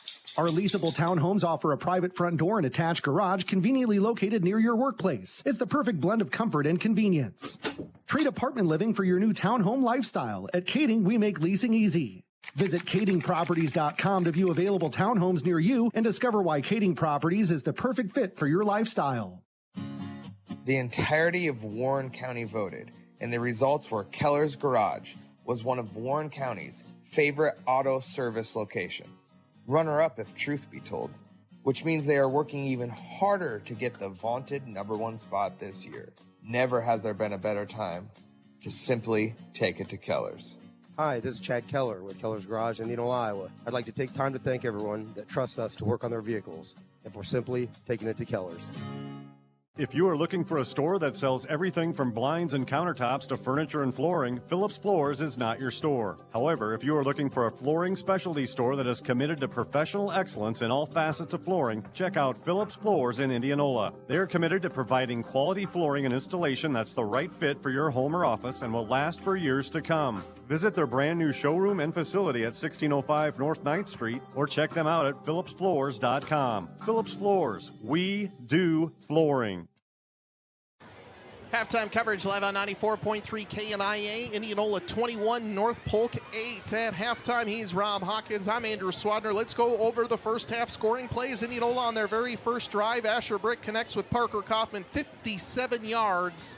And that sets up a Jake Pontier 16-yard rush to put Indianola up 7-0 at that time. North Polk immediately answered on a short field, and then a penalty hurt Indianola on a face mask that basically only made them go about 20-plus yards on that entire drive. North Polk answered, and then a penalty on the extra point. North Polk goes for 2 after setting up to kick, and it's 8-7 Comets. And you're thinking, okay, off to the races. Indianola answers on Asher Brick to Jake Pontier, 18-yard screen pass on 3rd and long. It was 3rd and 16 from the 18-yard line there, Rob, and they connect on a screen pass and go up 14-8, and then both teams punt. It was 3 punts for North Polk, 2 punts for Indianola. Indianola gets the extra possession, ends up in a Jake Pontier 21-yard rush. He has 92 yards in the first half, and Indianola leads 21-8. Yeah, Indianola just doing a nice job. And, I mean, you just got to go back to the defensive effort here.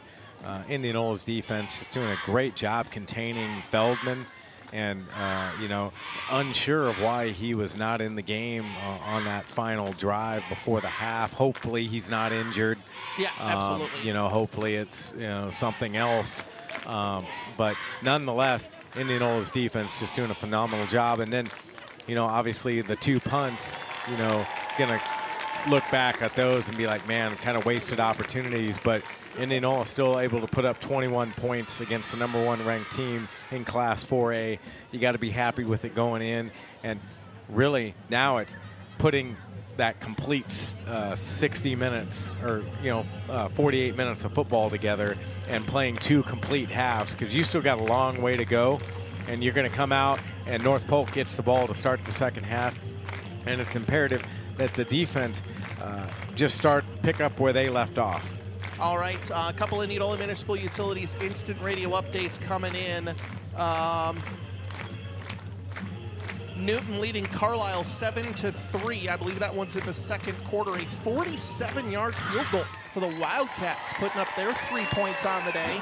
At halftime, Creston leading Knoxville 42-0. Lewis Central again trailing Winterset 14-0. That was about 15 minutes ago at the end of the first quarter.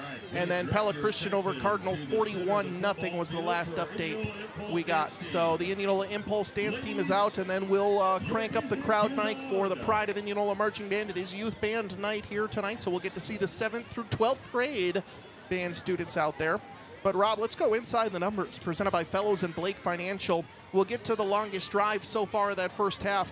Jake Pontier, 14 rushes, 92 yards and 2 touchdowns. Pontier also 2 receptions, 23 yards and a score. So Jake Pontier, all 3 scores on the night for Indianola. Asher Brick is 8 of 9 for 120 yards and a score. And Indianola well over 200 yards of offense in that first half. On the other hand, North Polk, I have them for 33 yards rushing between B.J. Tate, Nathan Feldman, and Cohen Spurgeon. Nathan Feldman, 17 rushes on 5 attempts. B.J. Tate, 13 yards on 5 attempts, with 8 of those coming on the final play of that first half. I have North Polk 45 yards of total offense. Nathan Feldman is 4 of 6. I probably missed a couple in there, so don't take this as gospel by any means, but I have it for 14 yards for the Comets. Just not a ton of volume for North Polk right now. Yeah, and they're not staying on the field because all their drives are 3 and outs. And again, so that bodes well for Indianola because their defense is rested. And, you know, in North Polk's defense, when they are out on the field in the second half, they're going to be gassed. They've been out on that field a long time tonight. And, you know, obviously when you talk about time of possession, you want to be on the side where you have the ball. And Indianola has done that tonight. If you have the ball, the other team can't score. So you like how that math works. But again, you know, it comes back down to the schemes and the formations that the Indians defense is pulling out, and the surge from the defensive line. They're putting pressure on Feldman. He cannot get comfortable back there, and like you talked about, he's been doing a lot of east-westing tonight.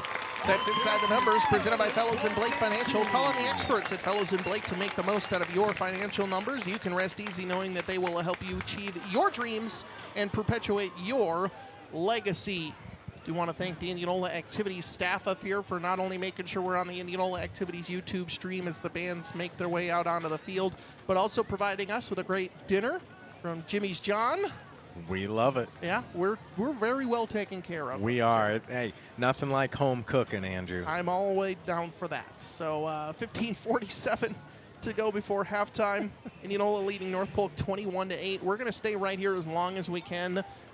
If you're interested, Indianola did have one competition for marching band. If you remember the Log Cabin Days parade in late September, they went from the Log Cabin Days parade all the way up to, I believe, Fort Dodge later that day and didn't get home until, I think, well past midnight or so. So that was about as an all-day of a thing as you could think of for the Indianola Marching Band. Yeah. They also have the Valley Competitional and, of course, State performance. I'm just struggling. But anyway.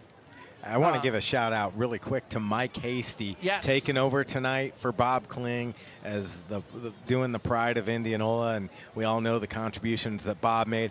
But Mike does a great job in our community, does a lot with Indianola athletics, and he's going to do a great job for the Pride of Indianola marching band. So good luck, Mike. All right, well, the youth band is playing, so we're going to crank up the crowd mic and leave you to it here on Indianola Activities.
Let's give another round of applause to the 7th and 8th grade band. The Pride of Indianola marching band is under direction of Mike Richardson and Michael Swanson. While they get it set up, Indianola football leading North Polk 21-8. We're inside the Indianola Hy-Vee radio broadcast booth. Halftime, the Pride of Indianola marching band getting set up here on Indianola Activities YouTube. We'll hear them live there and on 94.3 KNIA. He's Rob Hawkins. I'm Andrew Swadner. Rob, it could be a night of upsets. I know Carlisle looking for win number 1. That's a one-score game over at Newton. Indianola up over North Polk. Lewis Central trailing Winterset right now. And the top of Class 4A is going to be chaos if a lot of things happen. And don't get me wrong, still a ton of time left in this game. Yeah, you know, and then that's what makes it interesting. We're in week 7 now. Now it comes down to a lot of scoreboard watching. And, of course, Indianola, they're not watching the scoreboard. Neither is North Polk. They're just worried about the game in front of them. But, you know, it's for the guys like us. All right, we're going to crank up the crowd mic. Pride of Indianola Marching Band doing a performance.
What a performance from the Pride of Indianola Marching Band. Welcome to the afterlife. You can follow their progress and previews and recaps of their competitions on KNIA-KRLS.com. We'll have that in our news coverage.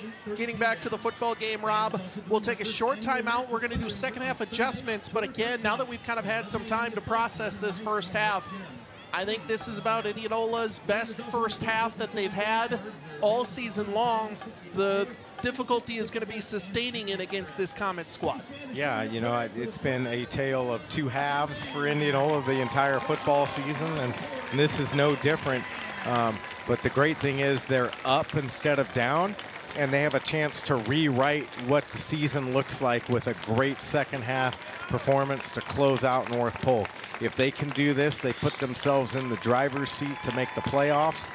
And like you said, it's going to turn 4A up on its top. Well, I will have a quick score update as well. ADM 14, Ballard nothing. Thanks to Rick Wilson for passing that along, with North Polk beating Ballard, which means an ADM win would be in first place. Indianola, North Polk would be tied in second, both with one loss. Indianola would move to runner-up in the district with a win here tonight. Again, long ways to go, and would set up a de facto district championship game potentially against ADM next week if Indianola can pull this game out. Yeah, now that'd definitely be fun. And again, you know, Indianola's going to have to tackle their road demon.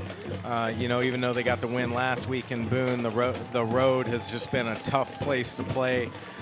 You know, that's why it's so fun to be at home. But you know, this is what it's all about, you know. And now I like every possession, every play, it's must win. You got to win the battle at the line of scrimmage. You got to win the play. You got to win the drive, and then you got to win the quarter. You got to win the half. You know, everything's must win now, and that's why it's so much fun.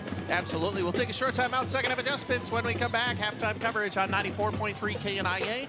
Indianola Activities YouTube.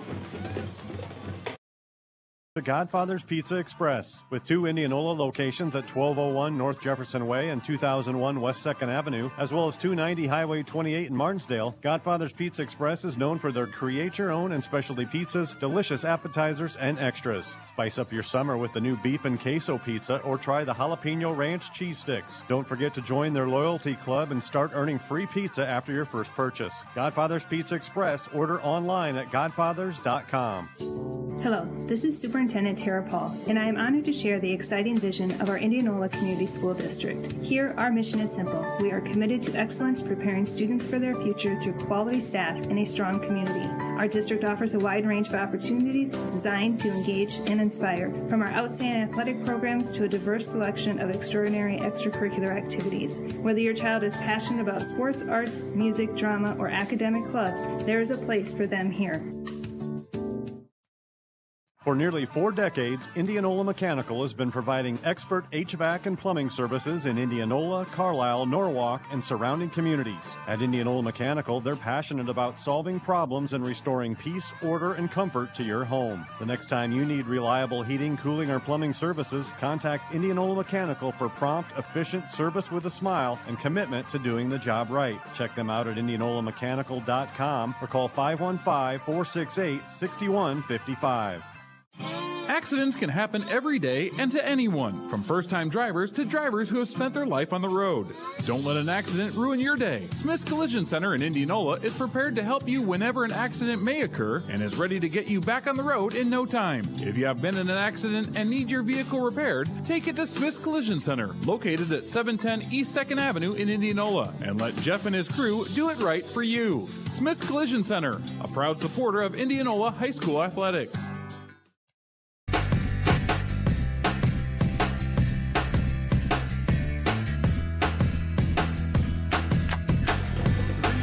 Coverage live on 94.3 KNIA. He's Rob Hawkins. I'm Andrew Swanner. Indianola football leading North Polk 21-8. Quick second half adjustments here, Rob. And what do we have for you for both squads coming into the third quarter? Well, for Indianola, honestly, I don't know that they need to make too many adjustments, and they need to just keep doing what they're doing.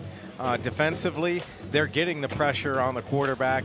They're maintaining their homework and staying on their routes in the secondary. So keep doing that. For Indianola, you know, maybe a few different design rollouts, a few wrinkles to kind of keep North Polk off balance, because North Polk really hasn't had an answer. They've had a few times where they've guessed right and they've got Pontier at the line of scrimmage, but outside of that, Indianola's kept them guessing. So Mitch Curtis calling a great game. He's playing chess.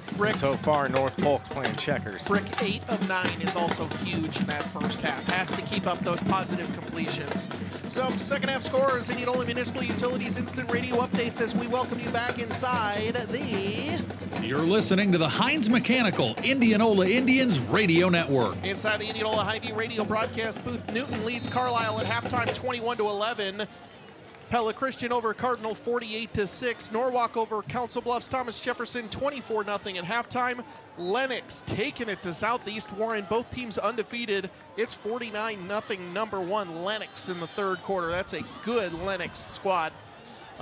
So here we go. Second half started. Max Martinez going to kick it off. Picked up by North Polk at their own 30-yard line. The Comets get some head of steam going across the 40 to the 45-yard line, and it looks like North Polk made some adjustments. Indianola keeps kicking it short. The Comets put some big fast guys in that spot, and North Polk will have great field position tackled at their own 47-yard line to start off quarter number 3, 11:53 to go in the ball game, or in the third quarter, I should say. Yeah, so short field again. Last time they had a short field, they were able to drive it down and get a touchdown here. So Indianola, time to get to work here. 1st and 10, Comets. Feldman in the shotgun. He's got Tate next to him.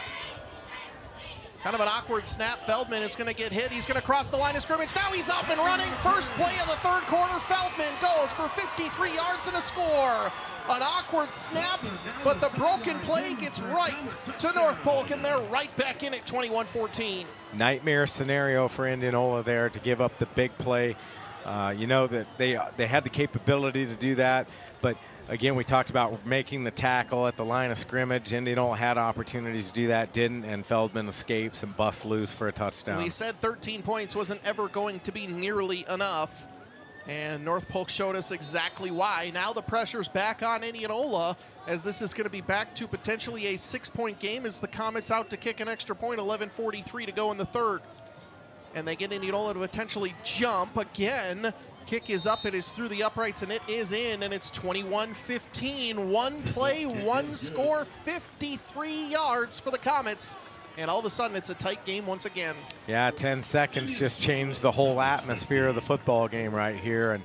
And now you got to hope that Indianola's offense can just say, okay, hey, it's time to put us on your back here, and we're going to go. And, you know, the whole season, the defense has responded in these tough situations, and now this is an opportunity for the offense to return the favor. That was pretty close to being more yards on that drive, or on that one run, than North Polk got in the first half, barring some penalties and some, I'll have to add up the final tally, but either way, a big play, and just shows how quick this North Polk team can score and what great athletes they have. Yeah, you know, quick score.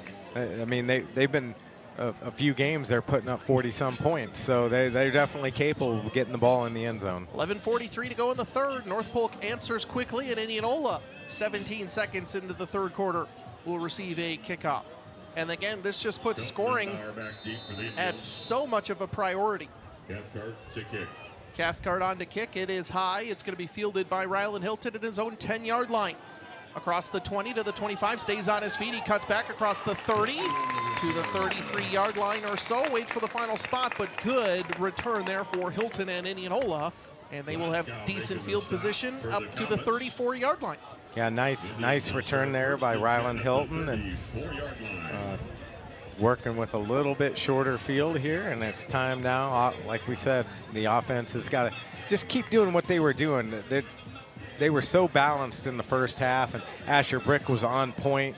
He's making the throws. He's making the right reads. He's checking down on his progressions, like what we're seeing from him.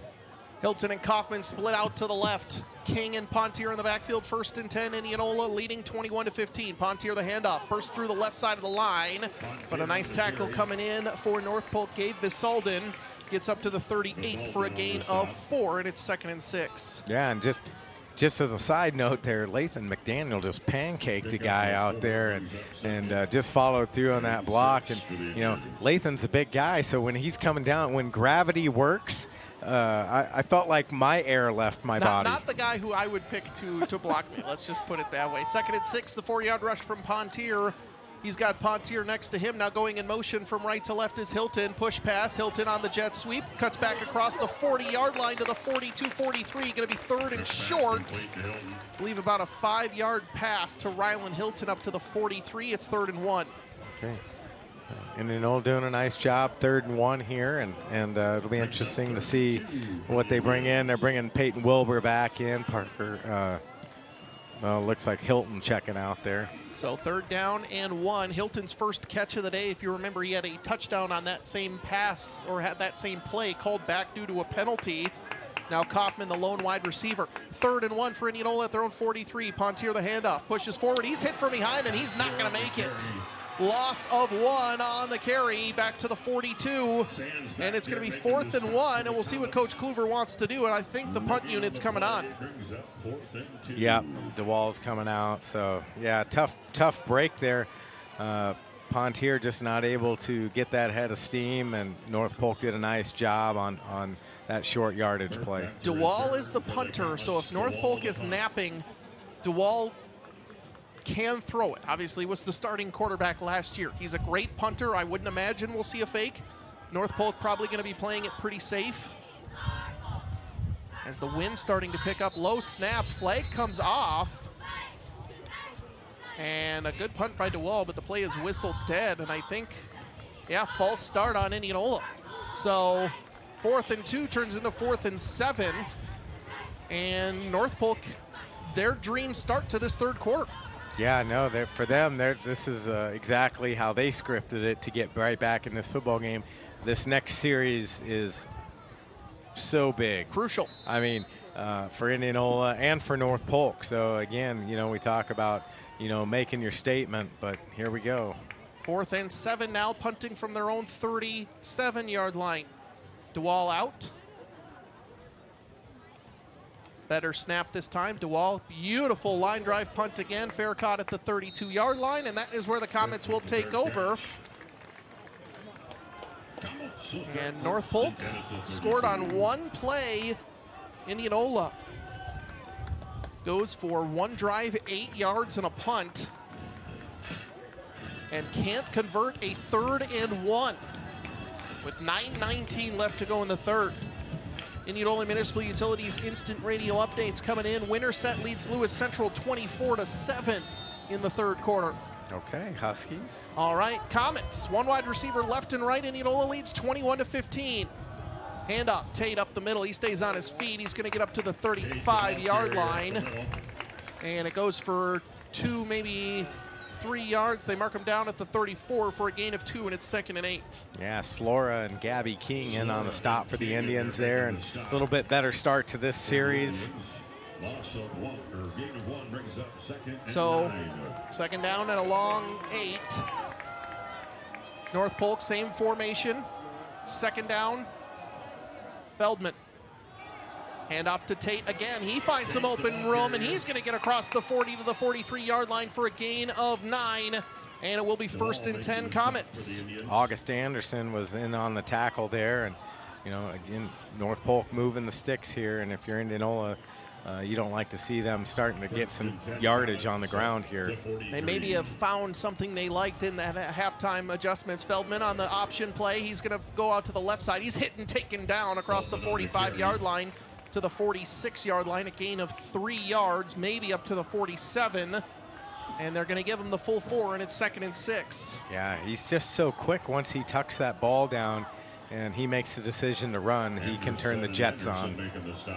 Anderson in on the tackle again, 2nd and 6. Comets nearing half. It's going to be a handoff to the big man, the reverse for North Polk, getting across midfield. That's Henry Christensen, the tight end. He goes for 6-7 yards, and they're inside Indianola territory at the 46-yard line. Yeah, we haven't called his name all night long, but he just made an impact there, moved the sticks, and North Polk throwing out some wrinkles there, and they definitely spent some time in the locker room making some adjustments. 7:40 to go in the 3rd, 1st and 10. North Polk, they're inside Indianola territory at the 46-yard line. Feldman in the shotgun.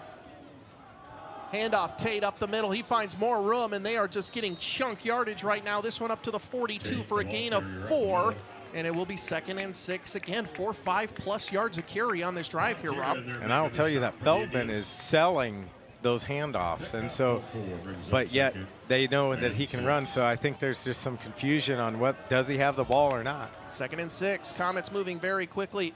Handoff, Christensen up the middle again. He's going to be hit and gets to the 39. A gain of 3 sets up 3rd down. And Christensen, by the way, 6'3", 225. That's who they're handing it off to. He's normally the tight end. I think you could refer to him as a big hoss. Yeah, he is. He looks a little bit bigger than that, but he runs hard, and it's 3rd down and 3. After a 3-yard gain, they need the Indianola 36-yard line, and the Comets with all the momentum right now with 6:37 and counting here to go in the 3rd. They've had the same formation. They've run pretty much the same play. Christensen again, left side, enough for a 1st down, stays on his feet, spins out of a tackle. He's off and running, up across the 20 to the 15-yard line, and they're inside the red zone after a big run by Henry Christensen. Yeah, Andrew DeWall with the tackle there, and it took everything Andrew had to get him down. 26-yard gain to the 13.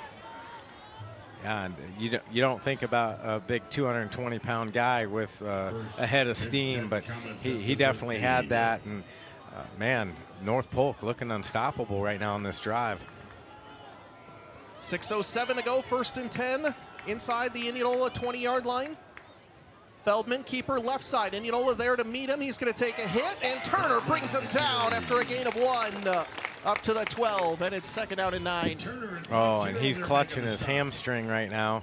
Turner is, so hopefully it's just a cramp. Let's do a house roofing game reset. 5:45 and counting to go, quarter number 3. Indianola clinging to a 21-15 lead. It's 2nd and 9. North Polk at the Indianola 12-yard line. Both teams with their full complement of McCoy True Value timeouts. That's a house roofing game reset. Riley LaFrance was able to substitute in for Turner there.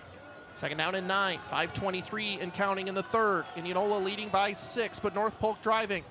Tate, handoff up the middle. He goes nowhere, back to the line of scrimmage. And it's 3rd down and 9, and a big 3rd down.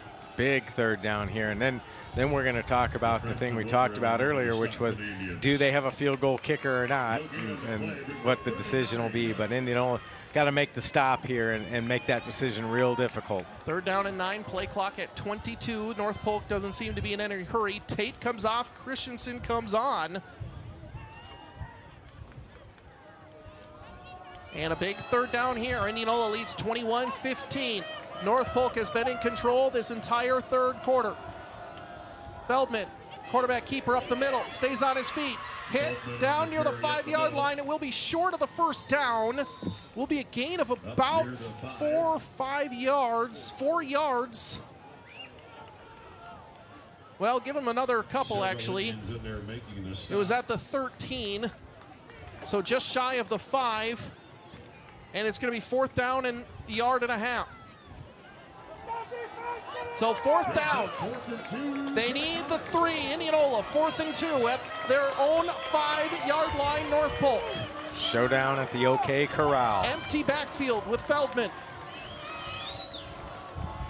Quarterback keeper right side pushes forward. He's going to be very close. Indianola thinks they got it short. It's going to be very close. The pile pushed forward at the very end. This is right down on that marker. Yeah, depends on the spot.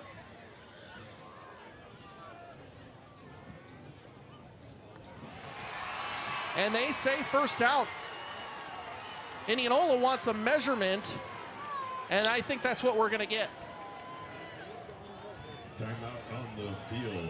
So they're going to measure. Yeah, the Indianola coaching staff not thrilled with the spot or the decision to call the 1st down there. So here comes the measurement. And it looks like it's right there, Rob. This is, if it's not there, it's inches. Yeah, this is a big call right here, Andrew. All right, so the sticks are out. And I think he's short. He's short. Indianola gets the 4th down stuff on 4th and 2. Well, Wow. Yeah. That's unbelievable. At their own 3-yard line, Indianola with potentially our DeArmond Ford Radio key play of the night. A 1 3/4 yard rush by Feldman on 4th and 2. Oh my goodness. And wow, bated breath. And Coach Kluver still talking to the referee down there. I think he's wondering why they didn't get that spot done sooner. But good call for pushing the issue there. Indianola leading 21-15, 1st and 10 at their own 3-yard line, 3:50 to go in the third. Pontier in the shotgun, in his own end zone. Brick drops back to pass. He's going to throw it right side down the sideline. In and out of the hands. Rylan Hilton maybe had a step. Good coverage down the field by North Polk. Nathan Pitlock, and it's incomplete. Yeah, I think Pitlock had his hands up there, and it might have obstructed Hilton's view of making that catch. Credit Asher Brick staying in there. He felt a little bit of pressure, and when you're down in your own end zone and you got the big bodies bearing down on you, you realize that if you make a mistake down there, it could be either 6 or 2. 3:44, clock stopped in the third quarter. Indianola clinging to a 21-15 advantage over the Comets of North Polk right now. One wide receiver left and right in their own end zone. 2nd and 10 from the 3. King goes from the left to the right of Brick. Pontier in the backfield. Brick rolls out, faces pressure, throws across the middle, in and out of the hands, and nearly picked off, but incomplete, and absorbing a big hit down the field for Indianola was Whalen, and it's in and out of his hands, and it's 3rd and 10. Yeah, Will Whalen just took a hit job right down there and right in the ribs and maybe a kidney shot, but tough kid right there. He's coming off the field, no worse for wear, but he's going to feel that one. I think Indianola is going to try and set up some sort of backdoor screen here. North Polk is bringing a lot of pressure, Rob. 3rd and 10 from their own 3. Indianola needs the 13 for a first down. Double wide receivers left, double wide receivers right. Brick in the shotgun, 3:39 left to go in the third. Brick, Pontier drops back to pass. Brick has a clean pocket. Now he'll step forward. He's going to rush out of the shadow of his own end zone, but North Polk collapses, and he's tackled after a 1-yard gain, and Indianola will be punting from their own end zone, and they do not get a chance to flip the field. Yeah, that, obviously they, didn't take advantage of that opportunity, but they're going to be able to get the ball out of there. They made a big goal line stand here, and hopefully enough confidence to take care of the defensive side of the football in this next series. But credit North Polk's defense there. They did a nice job.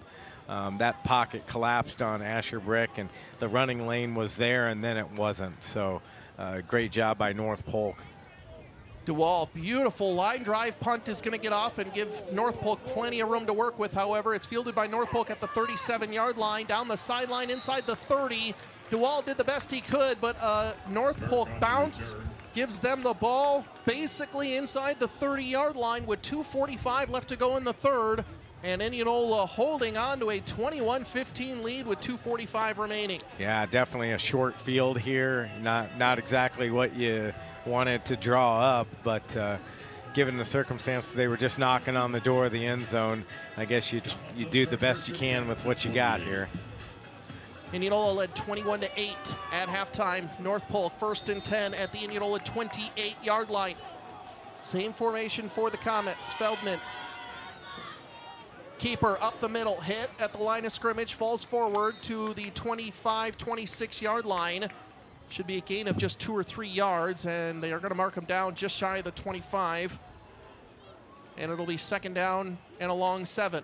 And Slora in on the stop there for the Indians. Indianola Municipal Utilities instant radio update. Gilbert and Bondurant are tied at 14 all at halftime. Knoxville trailing Creston 63-0 at the end of the third. And PCM over West Marshall 35-0. Same formation for the Comets. Tate to the left of Feldman, 2nd and 7. Tate, handoff, up the middle. He's stopped, but he pushes forward to the 23. Gain of just another couple yards. And a lot of movement after the play, and an Indianola player is down. It looks like it's Gabby King. He's up, but he's limping. Might be favoring that right leg a little bit. Gain of 3 by Tate, and it's 3rd down and 5. And that would be a big loss. King has been huge on defense. Pontier or Cole Meyer comes back on for Indianola. So Indianola gets a little smaller as DeWall moves back up to linebacker now, Rob. Yeah. 3rd down and 5 from the Indianola 23-yard line. Feldman, Tate next to him. Tate, handoff, he stopped short back at the 21-yard line, just a gain of 2, and another 4th down coming up. Yeah, and you got to think, obviously, North Polk's going to go for it here. And, I mean, we're getting some, just unbelievable football right now. Just all the nerves are going, and we're still in the 3rd quarter. Let's do a house roofing game reset after this play, one way or the other. 4th and 3, North Polk at the Indianola 21. They need the 18. Feldman with the big man Christensen in. Keeper, left side, Indianola tries to blow it up and up for a 1st down. Feldman stays on his feet and converts the 4th and 3. Gets the big man out in front, blocking up to the 18. And a gain of 4 on 4th and 3, and it's 1st and 10, North Polk. Yeah, Wedmore had a shot at him, but Feldman just too quick around that edge and was able to get the 1st down. 1:08 and counting to go, quarter number 1. Christensen handoff up the middle. He stays on his feet. He's going to fall forward to the 11-yard line, a gain of 6 for the big man. And North Polk has found something on offense here, and it will be 2nd down and 4. And they're moving quickly here in a hurry-up offense. Under a minute to go in the 3rd quarter. Indianola leading 21-15, but the Comets driving again. Feldman, keeper up the middle, stays on his feet. He's got enough for a 1st down and a little more up to the 4-yard line. And it will be 1st and goal, North Polk, with 40 seconds to go in the 3rd at the 4. Feldman looked like a 110-meter high hurdler right there. Like a big high leg kick went over an Indianola defender. 1st and goal, North Polk. Keeper up the middle. Feldman pushes forward and into the end zone. Touchdown, North Polk. They score back-to-back in the 3rd quarter, and this game is tied at 21 from 4 yards out. Oh, man, just North Polk just running at will there on that drive, Andrew. Where did Henry Christensen come from? We didn't call his name at all in the 1st half, and this guy's just come out here and exploded in the 3rd quarter. Extra point to put North Polk back out in front with 26.5 seconds to go in the 3rd quarter. Low snap, Indianola, do they get the extra point block? No, it's up and it is good. And North Polk out in front, and Indianola work to do. They led by 13 to start the 3rd. They trail by 1 near the end. Back inside the Indianola Hy-Vee radio broadcast booth after this on 94.3 KNIA, Indianola Activities YouTube. Lived in motion. Downey Tire Pros make sure you're ready for any adventure life throws your way. October 3rd through the 18th, get up to $60 via Visa Reward Card or Visa Virtual Prepaid Card after online submission on purchases of 4 or more new BF Goodrich passenger or light truck tires totaling $900 or more. Tire purchases totaling $899.99 or less get $40. Visit us online at DowneyTire.com or in-store today. Downey Tire Pros. Love the drive. See store for complete details. Offer ends 10/18/24. Void where prohibited. Your next leasing experience should deliver maintenance-free, stress-free living in the communities with conveniences. Our Kading Properties pet-friendly communities cater to everyone from young professionals to families and downsizers. Our leasable townhomes offer a private front door and attached garage conveniently located near your workplace. It's the perfect blend of comfort and convenience. Trade apartment living for your new townhome lifestyle. At Kading, we make leasing easy. Visit KadingProperties.com to view available townhomes near you and discover why Kading Properties is the perfect fit for your lifestyle. We're back inside the Indianola Hy-Vee radio broadcast booth. You're listening to the Heinz Mechanical Indianola Indians Radio Network. Heinz Mechanical, your premier Lennox dealer in Warren County. Service done right. He's Rob Hawkins. I'm Andrew Swadner. 26.5 seconds to go. Quarter number 3. Indianola now trails North Polk 22-21. Illegal procedure on the kickoff. Indianola will get good field position. And Rob, the Indians offense, I have them for just about 5-6 plays. They had 2 3-and-outs the 3rd quarter. Yeah, not a great start for Indianola, and the second drive there was they were backed in the shadow of their own goalposts there, and the field position battle they lost, and North Polk took advantage for a touchdown. Brick in the shotgun. Handoff, no, play action. Brick takes a shot across the middle, in and out of the hands of Parker Kaufman. and it falls incomplete. 2nd and 10. That play was going to go for big yardage right there if he's able to haul that in, and just a bullet pass there. Great routes run there. Kaufman streaking across the middle and just not able to make that happen. Indianola giving up 14 unanswered to the Comets with 21.8 seconds to go here in the third. We're inside the Indianola Hy-Vee radio broadcast booth. Still looking for tonight's Raise the Roof moment of the game, presented by All-American Exteriors, as well as Who's Always Open, presented by Godfather's Pizza Express. Brick, handoff, Pontier. He tries to get it out to the right side, and he's just dragged down from behind. The Comets are just daring Indianola to beat them through the air. Yeah, Carter Van Brocklin in on the stop for North Polk there. Jake Pontier nowhere to go there. And that will do it for quarter number 3. Indianola is going to see zeros on the clock. They have a 3rd and 10 from their own 35-yard line.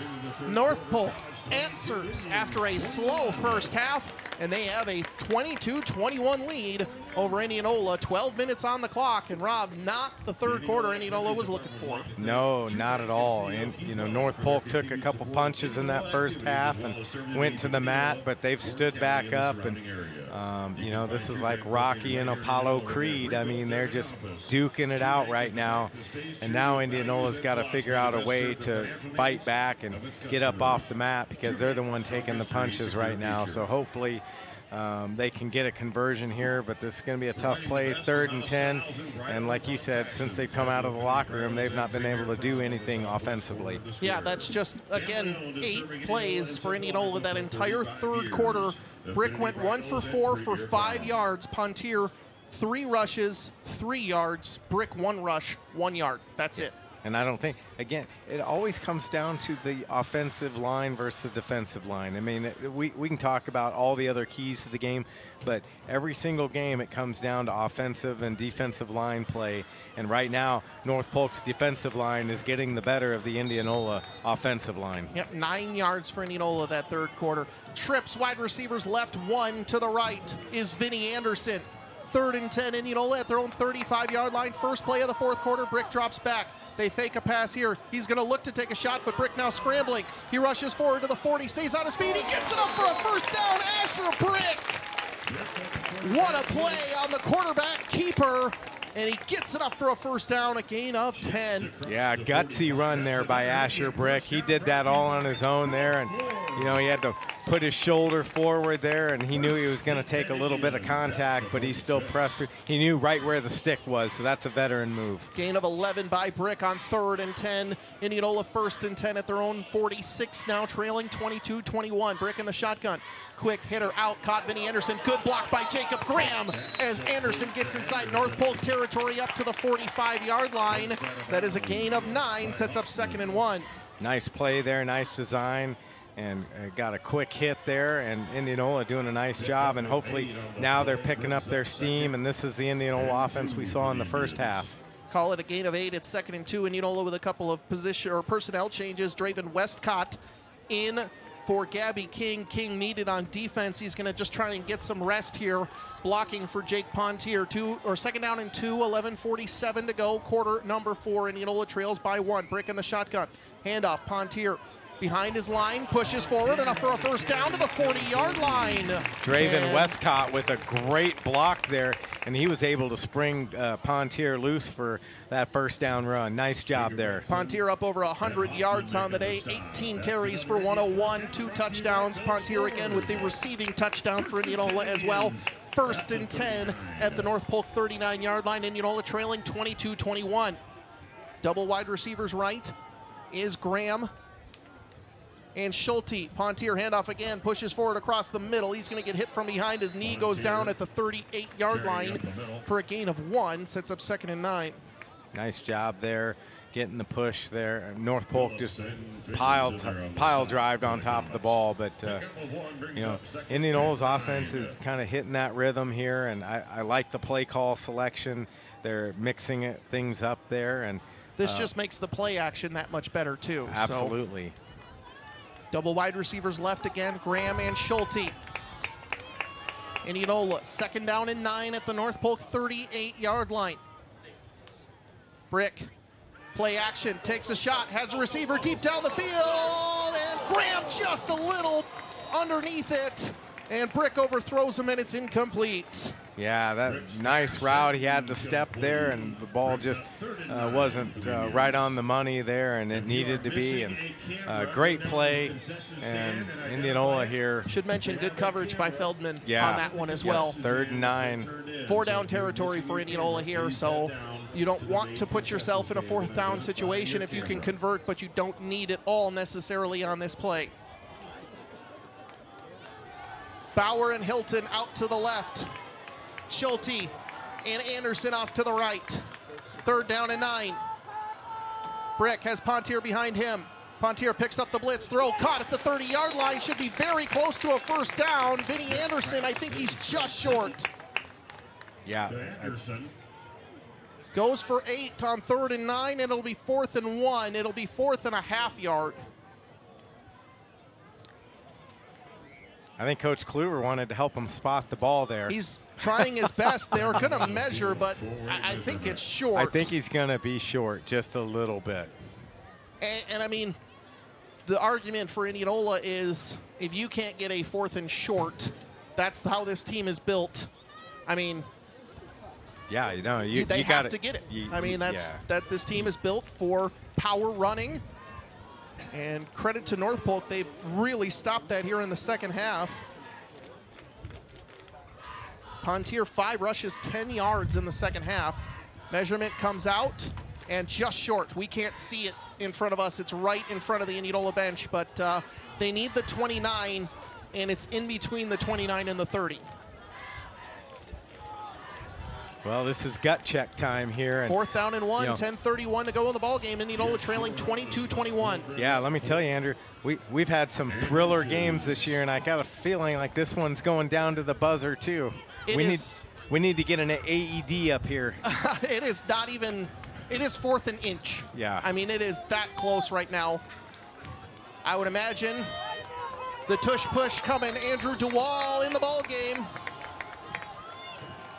Under center at quarterback, DeWall goes right side. He's going to push forward for the 1st down up to the 26. It was a little delayed, but DeWall the 3-yard rush, and Indianola converts. Yeah, he felt that pressure there on that initial surge, and then he just sidestepped to the right and pushed forward for the 2 yards and got the 1st down. Great execution there by the Indians, 1st and 10. 10:13 to go, quarter number 4. Indianola trailing 22-21 to North Polk. And Indianola with a fresh set of downs at the Comets' 26-yard line. We're inside the Indianola Hy-Vee radio broadcast booth on the Heinz Mechanical Indianola Indians radio network. Pontier handoff, tries the right side, stays on his feet across the 20-yard line. A late flag comes out, and this one might be coming back here, Rob. A late flag. It looked like Liventhal's ended up on top of a Comets player. So if you tackle him, that's holding, but if you're inside the pads, and I think this one's on Indianola. Yeah, that's going to be unfortunate. Holding on Indianola. So a 7-yard rush to the 19 is negated. Yeah. And Indianola will have to come all the way back. Yeah, that's a tough call there, and obviously away from the play as well. It was on the way back side. Pontier rushed to the right side, and it'll be 1st down and 20 now at the North Polk 36-yard line. Indianola, 4 wide receivers, 2 left, 2 right. Brick drops back to pass. They set up the screen to Pontier. It's caught out of the backfield. North Polk gets it correctly, however, and they guess it right, and it's for a loss of about 3 yards back to the 39-yard line. Yeah, and Indianola, that play just too slow to develop. North Polk was able to read it and get their personnel in the right spot there, and so Indianola in a tough predicament here. Now 2nd and 23. 9:17 and counting to go in the ball game. Indianola trailing by 1. Yeah, they need the 16 for a 1st down. You don't have a lot of 2nd and 23s on your call sheet if you're offensive coordinator Mitch Curtis. You need 3 more downs to get it. So, I mean, this is 4-down territory for Indianola. 9 minutes to go in the ball game. Brick in the shotgun. Rolls out to his right. Has good protection. Takes a shot downfield towards the corner of the end zone. Jump ball and in and out of the hands down the field towards Vinny Anderson, and it's incomplete, and it's 3rd and 23. Yeah, that one, I bet Vinny Anderson's probably going to go to bed tonight thinking about what could have been right there. Give credit there. The offensive line was able to hold him off, so Brick had a shot to throw the football, just not able to convert. Good coverage by Brady Reinhardt on the play. Brick threw it to where only Vinny Anderson could get it. Now 3rd and 23 for Indianola, trailing 22-21. Brick, 4 wide receivers going in motion. From left to right is Rylan Hilton. Brick drops back to pass. Takes a shot, goes left side, caught at the 35, takes a big hit from North Polk, Jacob Phillips. It's caught by Hilton up to the 35. They give him the 34 for a gain of 5, brings up 4th and 18. Yeah, and this is a, kind of no man's land. I mean, not too much to gain from a punt. So, you take your shot down the field here, Andrew. Yep, I think you definitely got to go for this one. Kaufman and Hilton out to the left for Indianola. Anderson and Bauer off to the right. Now Bauer goes in motion from right to left. Brick drops back, faces pressure, looks down the field, throws across the middle, and it's incomplete. Would not have been nearly enough for a first down anyway. And it will be a turnover on downs, and now the onus on the Indianola defense, trailing 22-21, 8:02 left to go in the 4th quarter. Yeah, tough series there for Indianola. They got a few first downs. We're starting to move the sticks, and then that holding penalty really knocked them down there. You're listening to Indianola football on AM 1320, FM 94.3, KNIA, Knoxville, Indianola. He's Rob Hawkins. I'm Andrew Swadner. The second half has been all North Polk. And the Comets looking to try and close this one out. Leading 22-21. Feldman has Tate next to him in the shotgun. Handoff, Tate up the middle. Gets free, hit from behind, tackled at the 40-yard line for a gain of 6. Tate on the carry. Yeah, really critical here for Indianola to get a stop and get the football back, because all of a sudden now, with the clock under 8 minutes, time is now no longer your friend. Can't have a long scoring drive by North Polk because that 2-point conversion, like you mentioned, looming large, touchdown and an extra point makes it an 8-point game. Yeah, got to have the stop here. Same formation for North Polk, 1 wide receiver left and right. They have not changed it all second half. Feldman, handoff up the middle again. Tate stays on his feet, gets enough for a first down up to the 45. A gain of 5 on 2nd and 4, and it's a fresh set of downs for the Comets. Yeah, Indianola's just got to kind of find that magic formula that they had in the first half and figure out a way to stop the run. But North Polk, all of a sudden, where they were getting 1 and 2 yards or negative yards, now they're getting 6 or 7 yards, and it's gouging the Indians' defense. 1st and 10, 7 minutes on the 4th quarter clock for the Comets, leading 22-21. Feldman, handoff up the middle, stuffed at the line, and a big hit. Coming in, A.J. Pontier. Man, he stuck him right in the numbers there. Just a great job. They had some pre-snap movement on the defense there, kind of mixed up their look, and they were able to get it right there. 2nd down and 10 after no gain by B.J. Tate. It's kind of like when you're in Las Vegas and you pull the slot and you get 7s across the board. Feels good. I like it. How are your Raiders looking this weekend? New starting quarterback. Oh, I know it. Let's go. All right, 2nd and 10.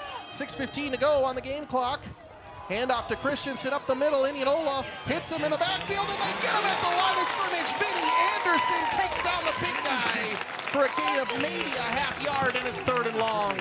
Christensen does not run as well east-west as he does north-south, Andrew. That was a great job. And Christensen looks like he's down. I don't know if he's got a cramp. Vinny Anderson giving up 55 pounds. Yeah. But the great thing was they were running him the correct direction, which was not towards the end zone. Injury timeout. Let's do a house roofing game reset, our final of the day. North Polk 22, Indianola 21, 5:58 left to go in the ball game. Both teams with their full complement of McCoy True Value timeouts. I'm going to have to award our Who's Always Open presented by Godfather's Pizza Express. And any nominees for you here, Rob? Man, it's tough. Yeah, Brick has spread the ball around really well. You know, Jacob Graham, the leading receiver, 3 catches for 30 yards. Yeah, you know, when he's thrown it to Jacob has been open. You know, I mean, I coined him. I got a new one. I've been waiting to bust it out again, 3rd and Graham.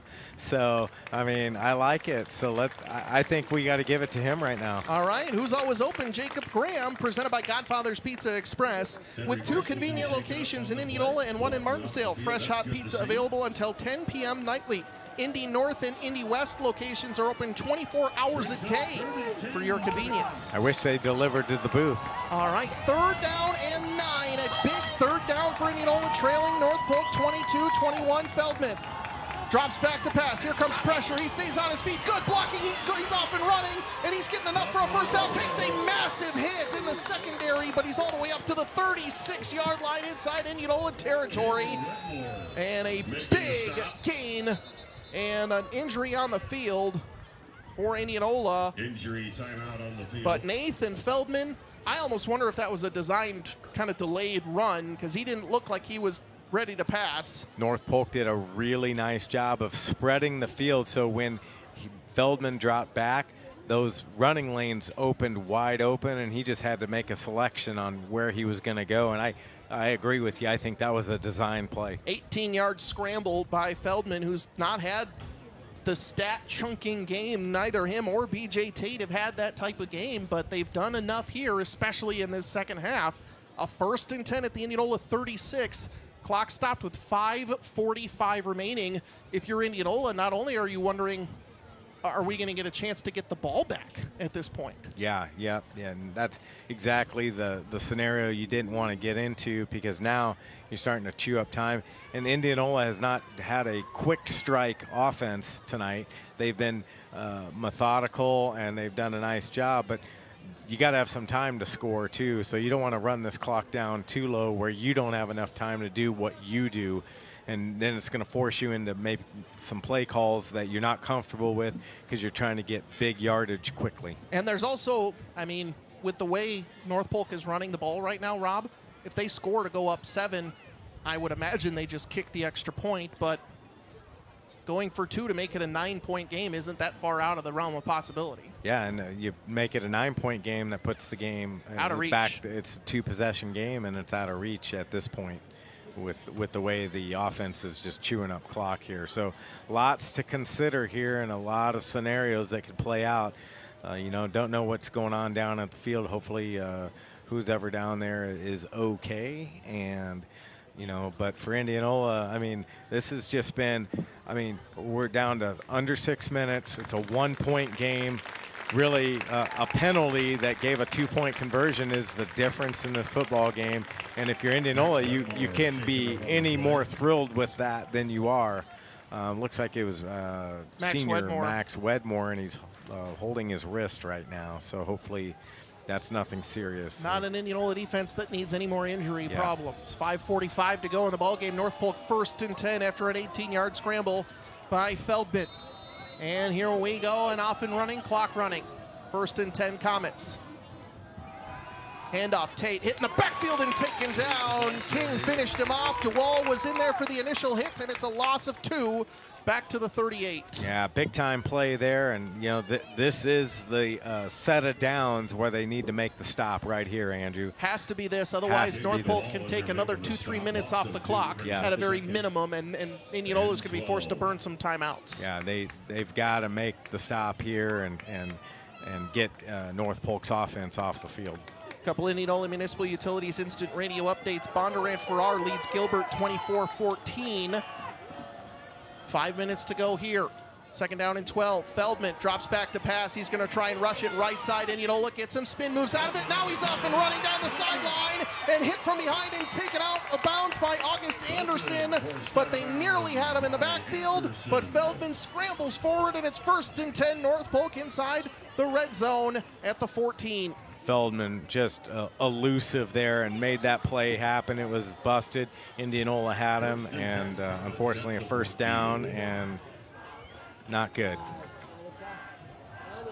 Handoff Tate, hit at the line of scrimmage and taken down at the 15-yard line. A couple Indianola defenders in on the tackle. We'll definitely mention Carson Slora for a loss of 1. It's 2nd and 11, but if you're North Polk, you don't have to run another play till about 4 minutes to go in the ballgame. Yeah, again, though, Indianola, I mean, if they could somehow keep North Polk out of the end zone on this, despite the time running off the clock, now that becomes the priority, because North Polk's going to milk this clock here.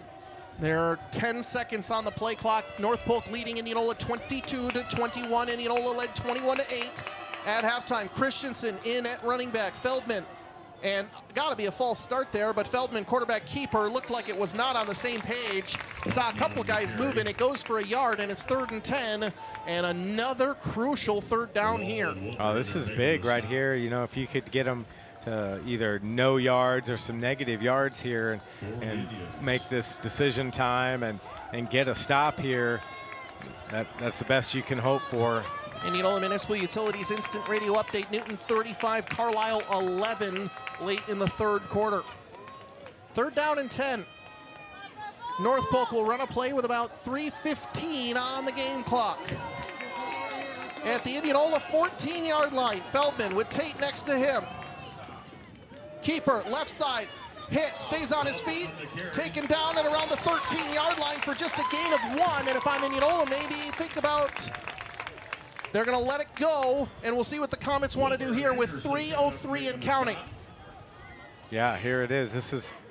This could potentially be the ball game. If Indianola gets a stop, it's 4th and 19, or 4th and 9, excuse me, at the 13.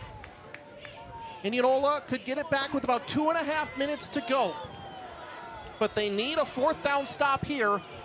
And I'd imagine North Polk may be going to call a timeout. They're going to go up and run a play. The ball is going to be in the hands of Nathan Feldman. 4th and 9 from the Indianola 13. And there we go. We get a McCoy True Value timeout with 2 minutes and 30 seconds to go. North Polk leading Indianola 22-21. Yeah, you had the feeling that North Polk, Coach DeBrink over there, was going to call that timeout, but he was smart. They used as much of the play clock as possible without taking a penalty. Well, that's why I was wondering if Indianola was going to call a timeout and basically take that decision out of their hands, but Coach Kluver wants to save it for a potential offensive drive, and, you know, it's column A, column B, whatever you want to do. Yeah, so it was a trade-off, but, you know, I think he'll be glad that he's got the 3 timeouts in his back pocket when the Indians take the field here. But wow, this is a huge stand.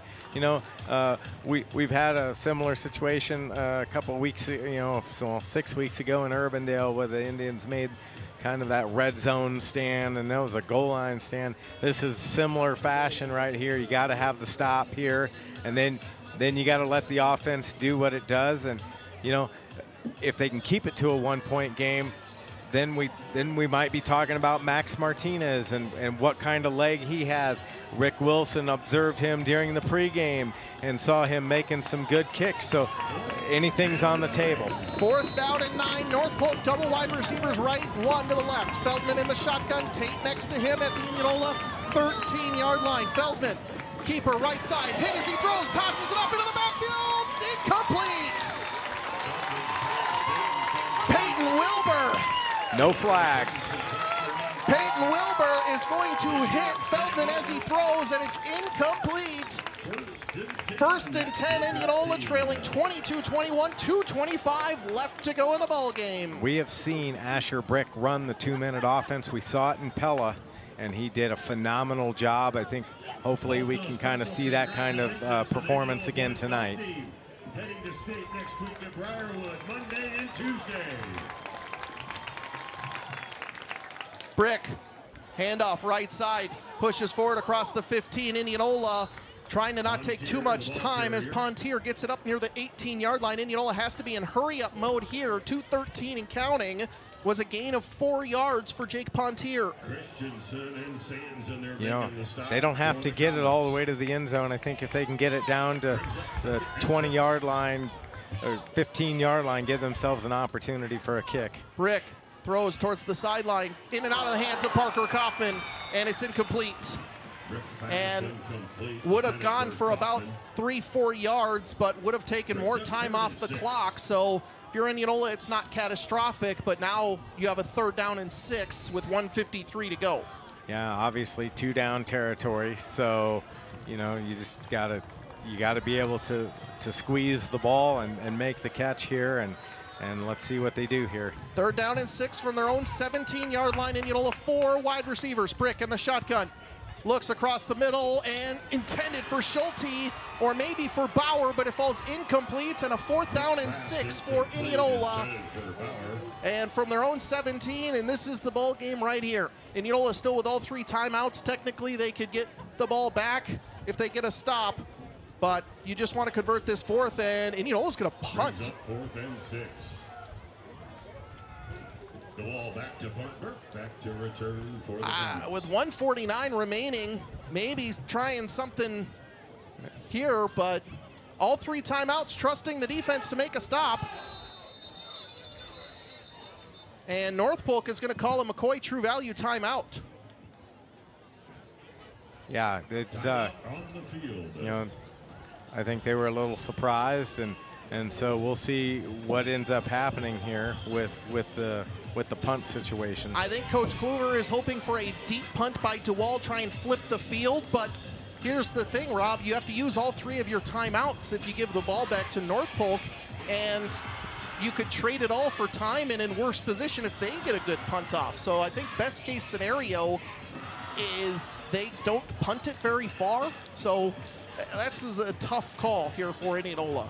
Yeah, and there's some discussion going on down there trying to figure out what the best strategy is going to be here. Minute 49 to go. Indianola trailing North Polk 22-21. It's 4th and 6 at their own 17, and the offense is going back out there.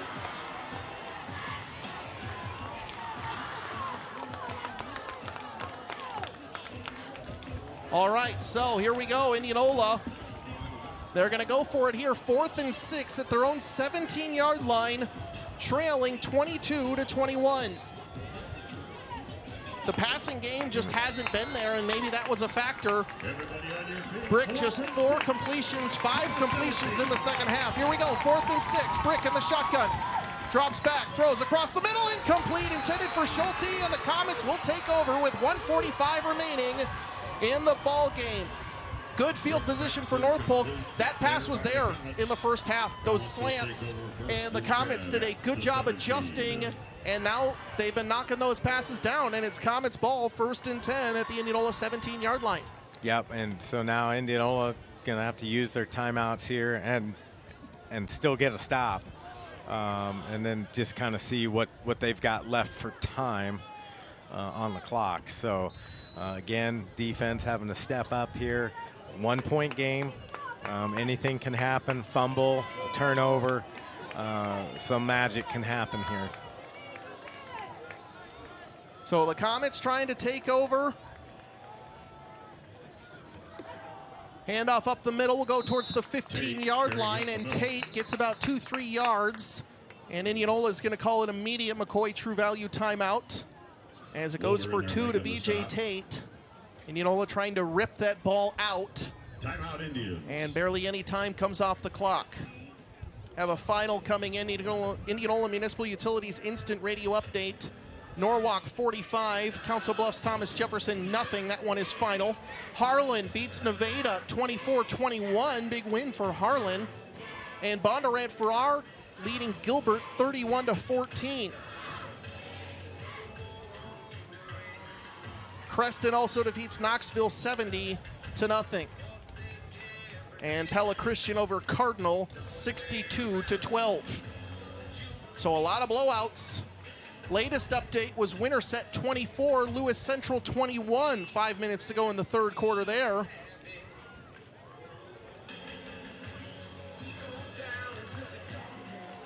Lots of activity out there tonight. Playoff pictures starting to come into focus. Going to be a little clearer after tonight's games.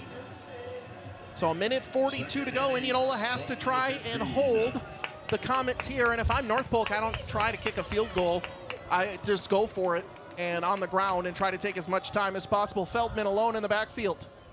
Quarterback keeper right side runs into a bunch of guys, taken down at around the 12, 13-yard line. And a late hit coming out.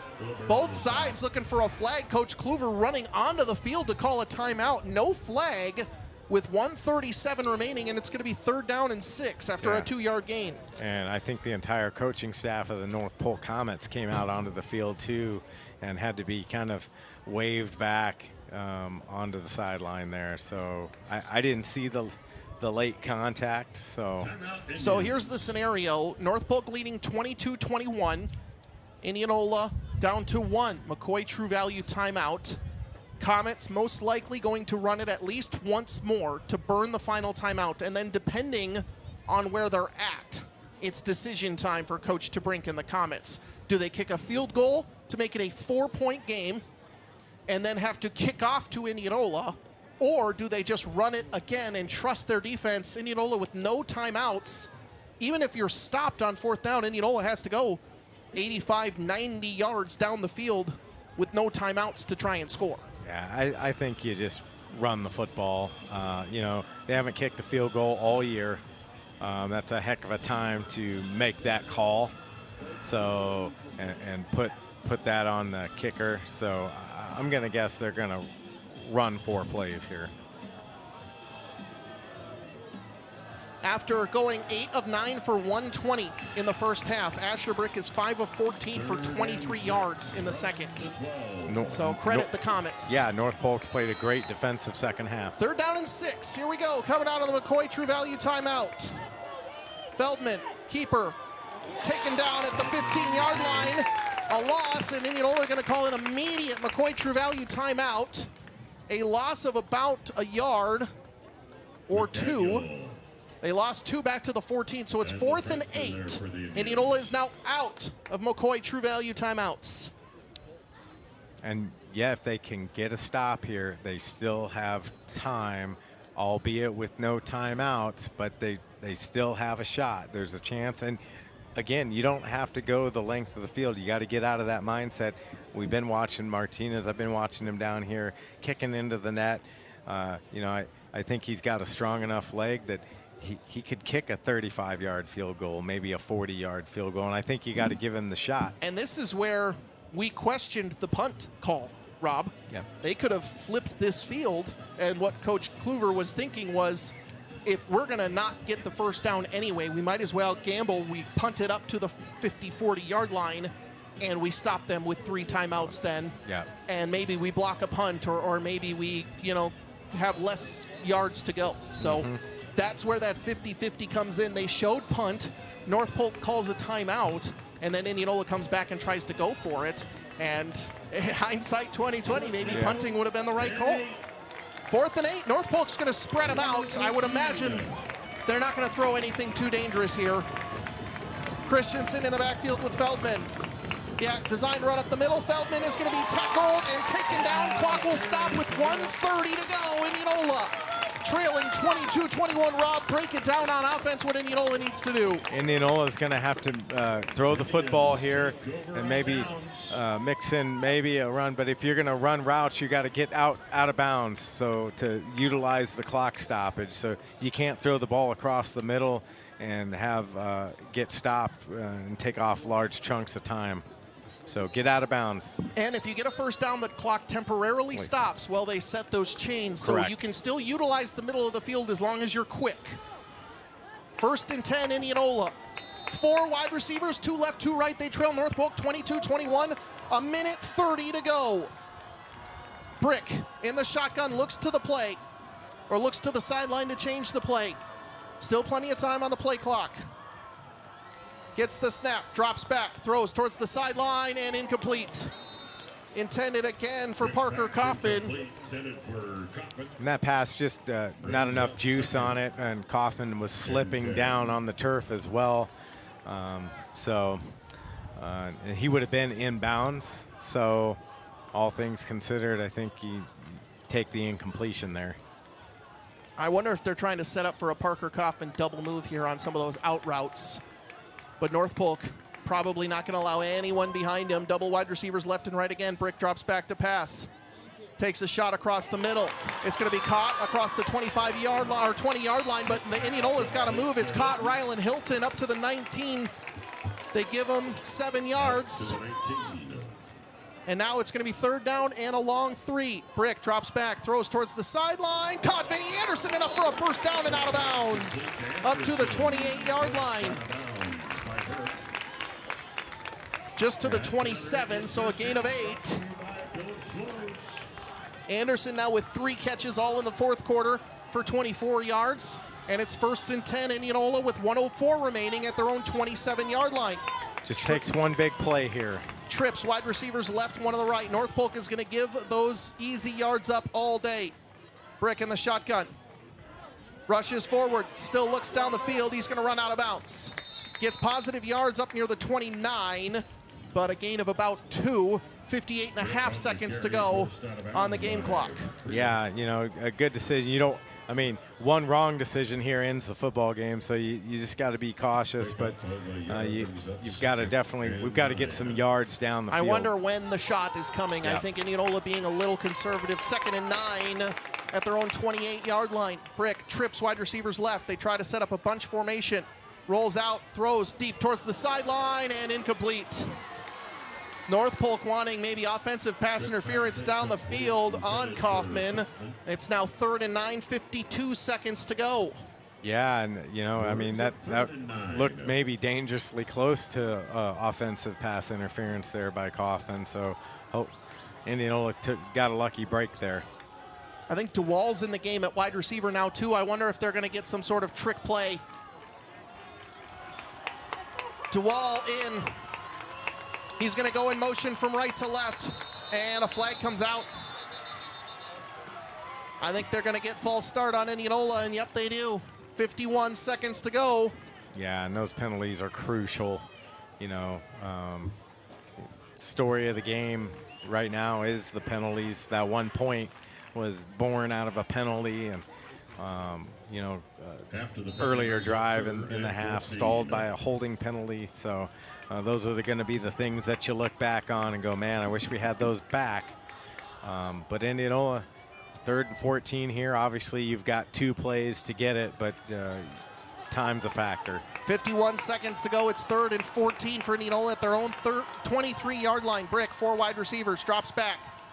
Has a clean pocket, throws across the middle, caught at the 35. Not enough for a 1st down, so Indianola has to go. It's going to be 4th down and about 1 up to the 41-yard line. Indianola, 37 seconds to go. 4th down, Brick under center. And offensive or false start is going to 4th and 1, turns into 4th and 6. And now another crucial penalty on Indianola with 31.6 seconds to go. Yeah, that was a tough start there, and they're lined up here and they're ready to snap. All right, 4th down and 6 from their own 31.6 seconds remaining, clock running. Brick in the shotgun, drops back, throws it, sideline caught, Schulte, he's going to get away from 1, gets away from 2, nearly breaks it across the 40-yard line, clock temporarily stopped with 21.9 seconds to go.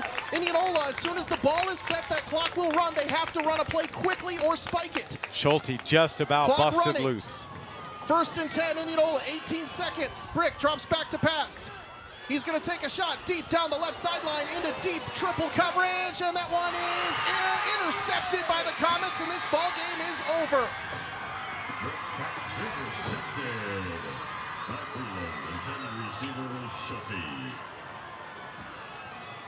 9.6 seconds to go, and North Polk is going to survive a 1st half onslaught, and Indianola is going to fall. Valiant effort by the Indians. They didn't give up. The defense kept them in the football game, and just a tough scenario here, and it's a heartbreaker. It's a heartbreaker. Indianola took the shot down the field, and even if the ball would have been caught, who knows what happens there. But great effort by Indianola tonight. North Polk, #1 team, Class 4A. They gave them everything they could handle tonight. Yeah, and North Polk just executed in the second half better. The kneel down is there. And North Polk 22, Indianola 21 is our final. The Comets improved to 7-0 and 3-0 in district. Indianola to 4-3 and 1-2 and have to win next week on the road at 8 a.m. to keep any playoff hopes alive. Post-game coverage coming up after this on 94.3 KNIA. Fabulous football game out there. Good luck to the Comets the rest of the year. The Indians travel to Adel next week, and then we'll be back the following week to wrap up the season here at home against Des Moines North. Thanks for coming.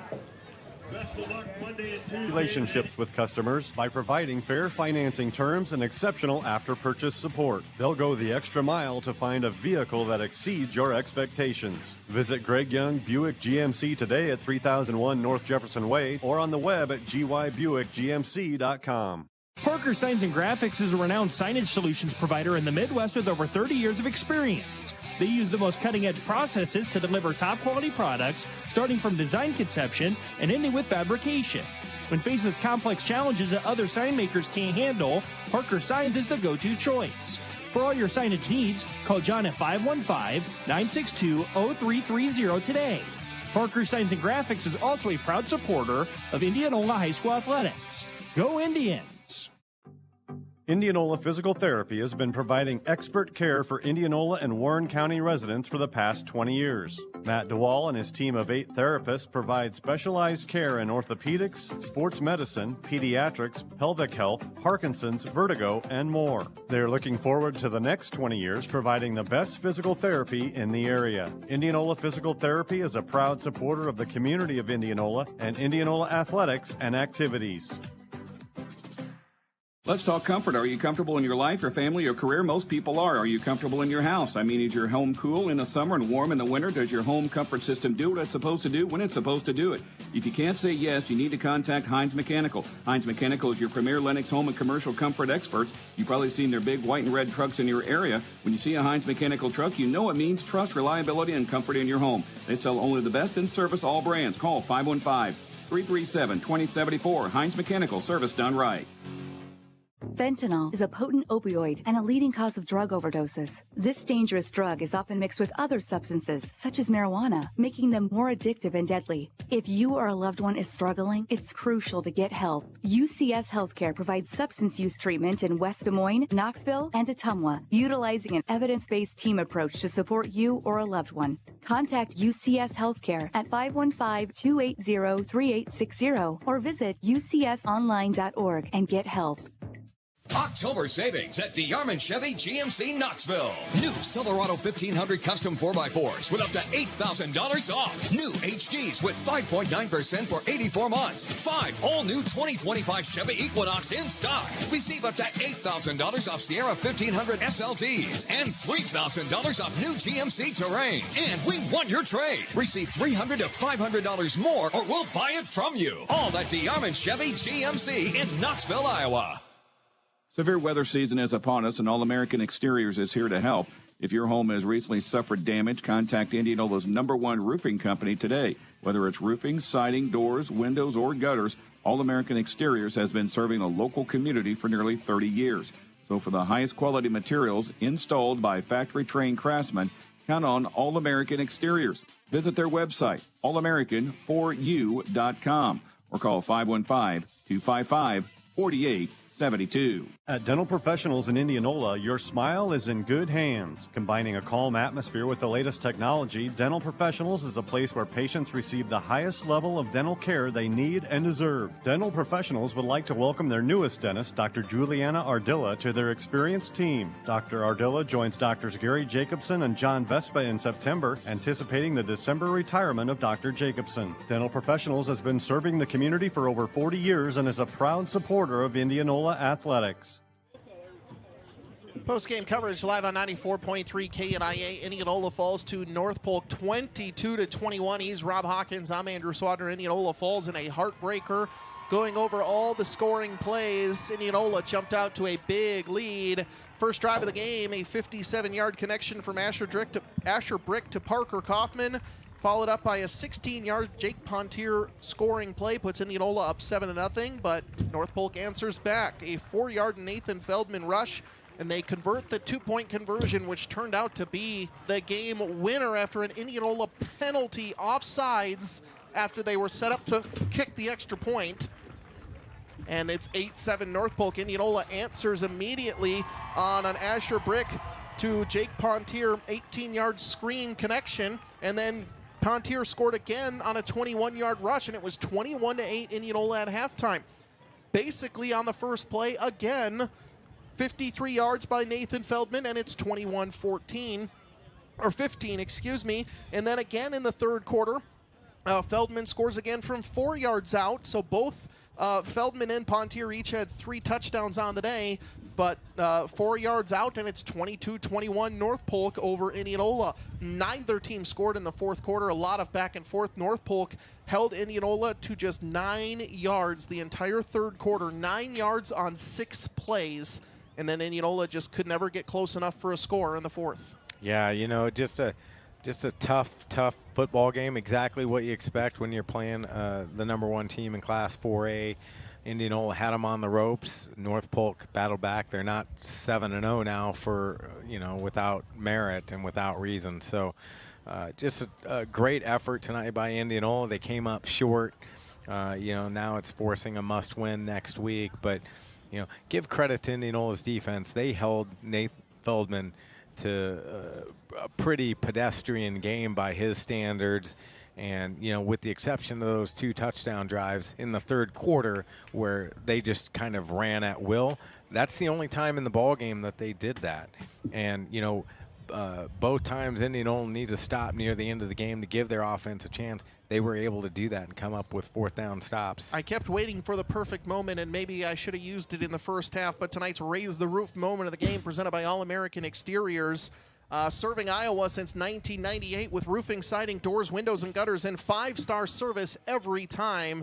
So apologies to All-American Exteriors. Kept waiting for a Raise the Roof moment, and Indianola didn't score in the second half, and the turnovers that they did have were not that impactful on turnovers on downs, where North Polk was almost in lieu of a punt, turning it over deep inside Indianola territory. So there was some big stops, but not necessarily any Raise the Roof moments of the game. Our DeArmond Ford Radio key play and player of the game. Well, actually, let's do today's longest drive. What do we have here? The longest drive, Indianola, at 5:28. They started a drive, went 77 yards, ended up with the 18-yard touchdown pass to Jake Pontier from Asher Brick. 77 yards. Longest drive presented by Keller's Garage. Make sure your vehicle is ready for those long drives ahead, and remember to simply take it to Keller's. We'll take a short time out. Head coach Eric Kluver, as well as our DeArmond Ford Radio key play and player of the game after this on 94.3 KNIA.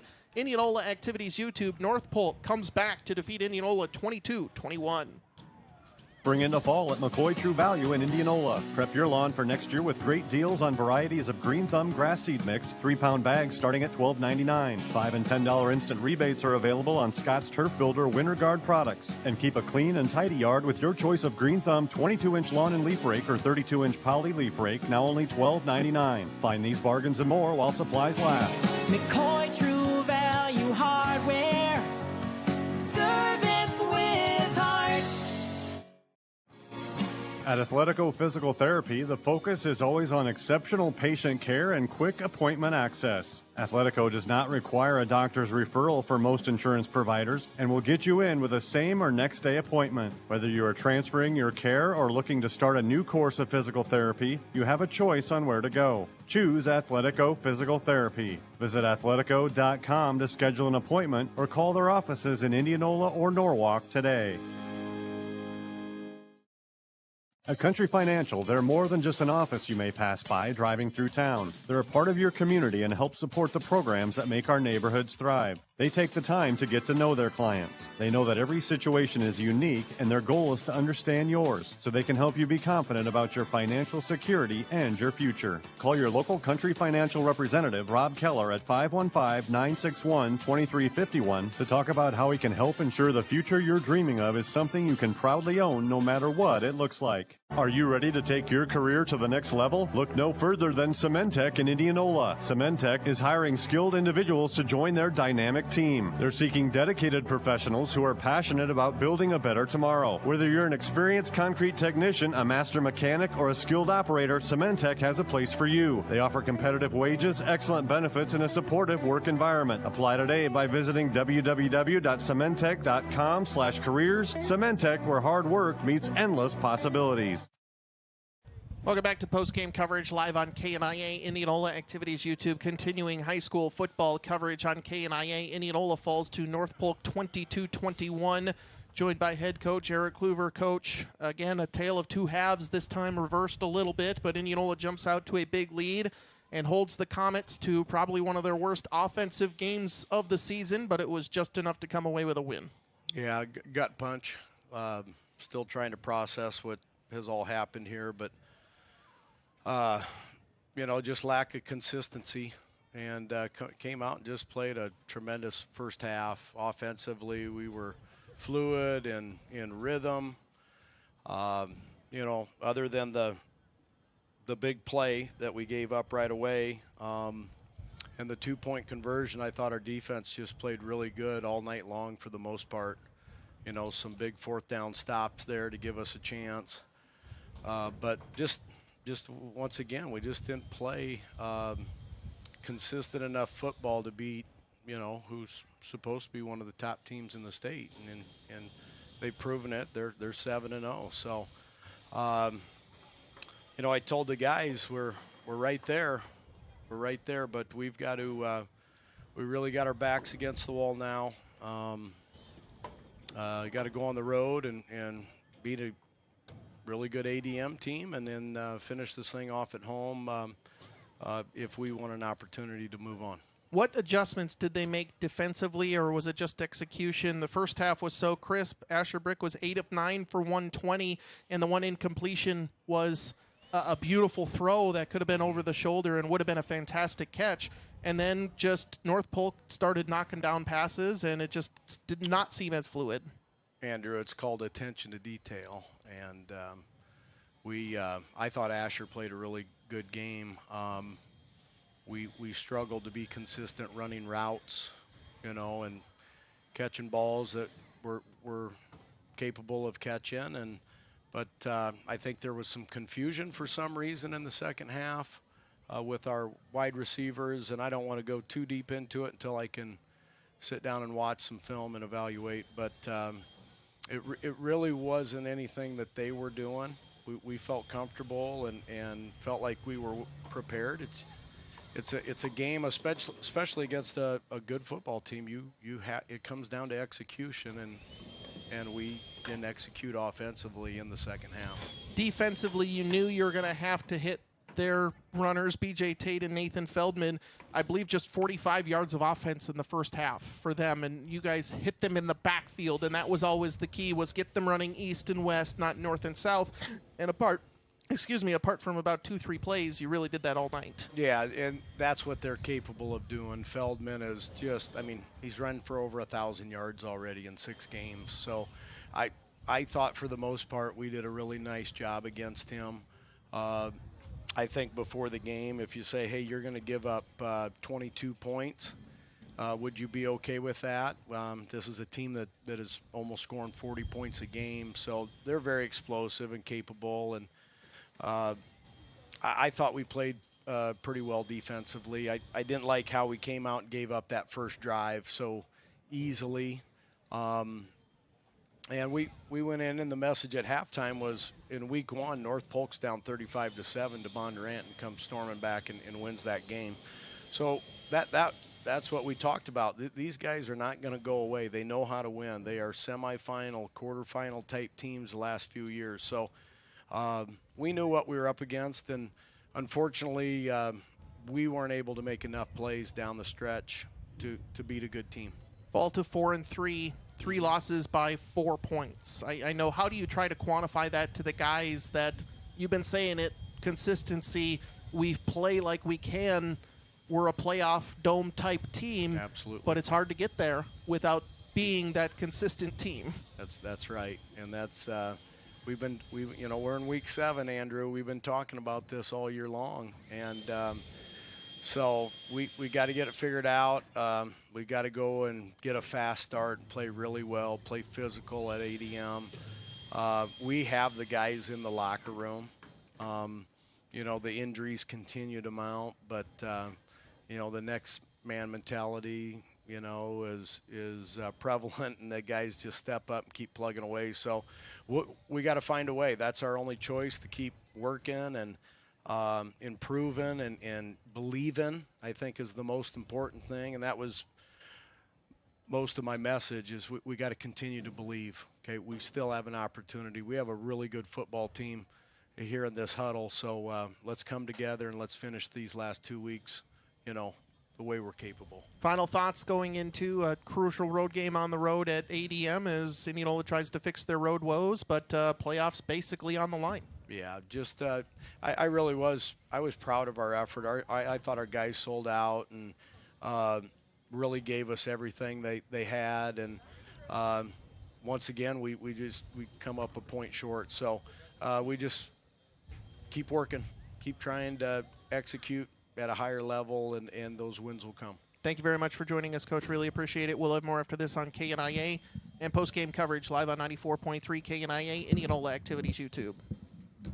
For an internet provider that prioritizes convenience, look no further than IMU Fiber. Our local and community-focused approach means faster support wait times, quicker response time for service issues, and a commitment to hometown values. Our state-of-the-art fiber network platform ensures unmatched reliability, resulting in fewer service slowdowns and interruptions. And the best part? No contracts, no data caps, and no fine print. Just great service from people you know and trust. Experience the IMU Fiber difference in Indianola today. Spring into fall at McCoy True Value in Indianola. Prep your lawn for next year with great deals on varieties of Green Thumb grass seed mix, 3-pound bags starting at $12.99. $5 and $10 instant rebates are available on Scott's Turf Builder Winter Guard products. And keep a clean and tidy yard with your choice of Green Thumb 22-inch lawn and leaf rake or 32-inch poly leaf rake, now only $12.99. Find these bargains and more while supplies last. McCoy True Value Hardware. Service with heart.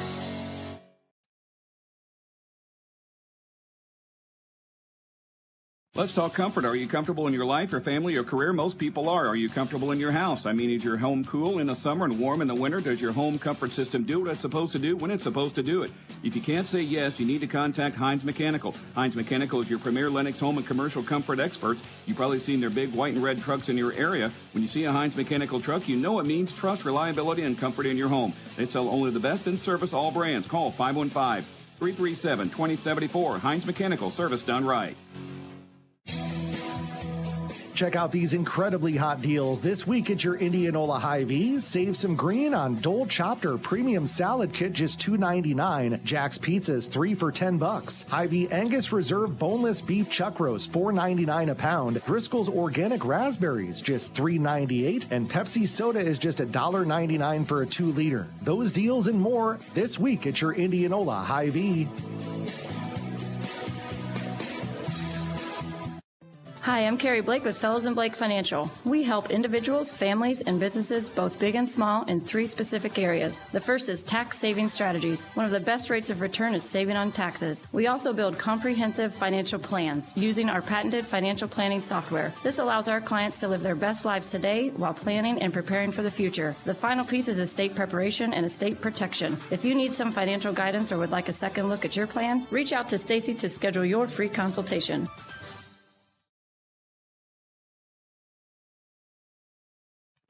Have you heard the news? No, what is it? People's Bank is giving out more than $1 million in rewards to people with Kasasa checking. Wait, say that again? People's Bank has given out more than $1 million in rewards to people with Kasasa checking accounts. Usually you put your money in a checking account. You don't get money back. Not if you're a People's Bank Kasasa checking account holder. When you have a People's Bank Kasasa checking account, you can earn cash rewards for doing simple things like getting e-statements, using online banking, and swiping your debit card. Wow, People's Bank really does reward its customers. Yeah, to the tune of $1 million. How do I start earning rewards? It's easy. Open an account online at mybankpsb.com or stop into any People's Bank location to open an account and start getting rewarded today. I'm already starting to think about what I can buy with my rewards. Dream big thanks to the rewards checking from People's Bank. Service you expect from people you trust. People's Bank. People's Bank, member FDIC.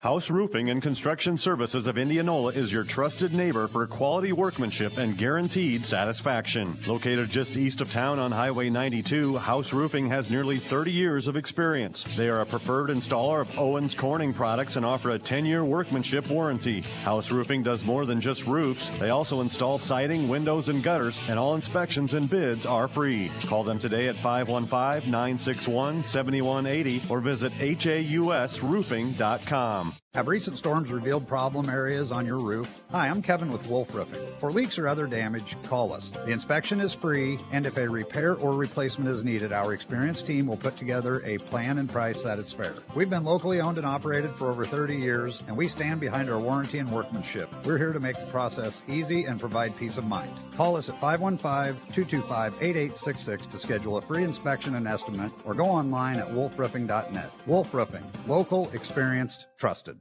TRM Disposal provides residential and commercial trash collection for Indianola, Milo, Lacona, most of Warren County, and parts of eastern Madison County. They also offer recycling service for commercial clients and temporary rental of dumpsters and roll-offs. TRM Disposal prides themselves on being a local, female-owned company and making customer service their #1 priority by treating everybody as their neighbor. For more information or to begin service, call 515-962-2014 or find them online at trmdisposal.com. One final time, post-game coverage live on 94.3 KNIA. Indianola falls to North Polk 22-21. We never really did give our DeArmond Ford Radio key play and player of the game. The key play, I think, has to be the 2-point conversion for ADM, or for North Polk, excuse me. I'm already on to next week. Indianola jumps off sides on North Polk's extra point attempt all the way back in the first quarter, and with 1.5 yards instead of 3 to go, the Comets decide to go for 2, and that ends up being the game-sealing 2-point conversion for the Comets. And back in the first quarter, both teams scoring on their first drive. Probably didn't think that was going to be the most significant 2-point conversion, but it turns out to be the game-winning point of the day. That's our DeArmond Ford Radio key play. Key player, it is tough, but I'm going to have to give it to Gabby King. I just thought he played a fantastic game, both on offense and defense. He probably didn't do a bunch of things that are going to fill up the stat sheet, but I've just really loved the way he plays on both offense and defense, and he is my DeArmond Ford Radio key player of the game for Indianola. You'll enjoy doing business with DeArmond Ford and DeArmondFord.com. That wraps up the broadcast, the one to count on for today's local sports coverage, 94.3 KNIA. Thanks to the Indianola Activities staff for letting us be on the Indianola Activities YouTube stream. And for Simpson fans, it's homecoming tomorrow. I'll be on the broadcast as the Storm hosts the Prairie Wolves of Nebraska Wesleyan. Pregame at 12:35, kickoff at 1 o'clock on the one to count on, 94.3 KNIA.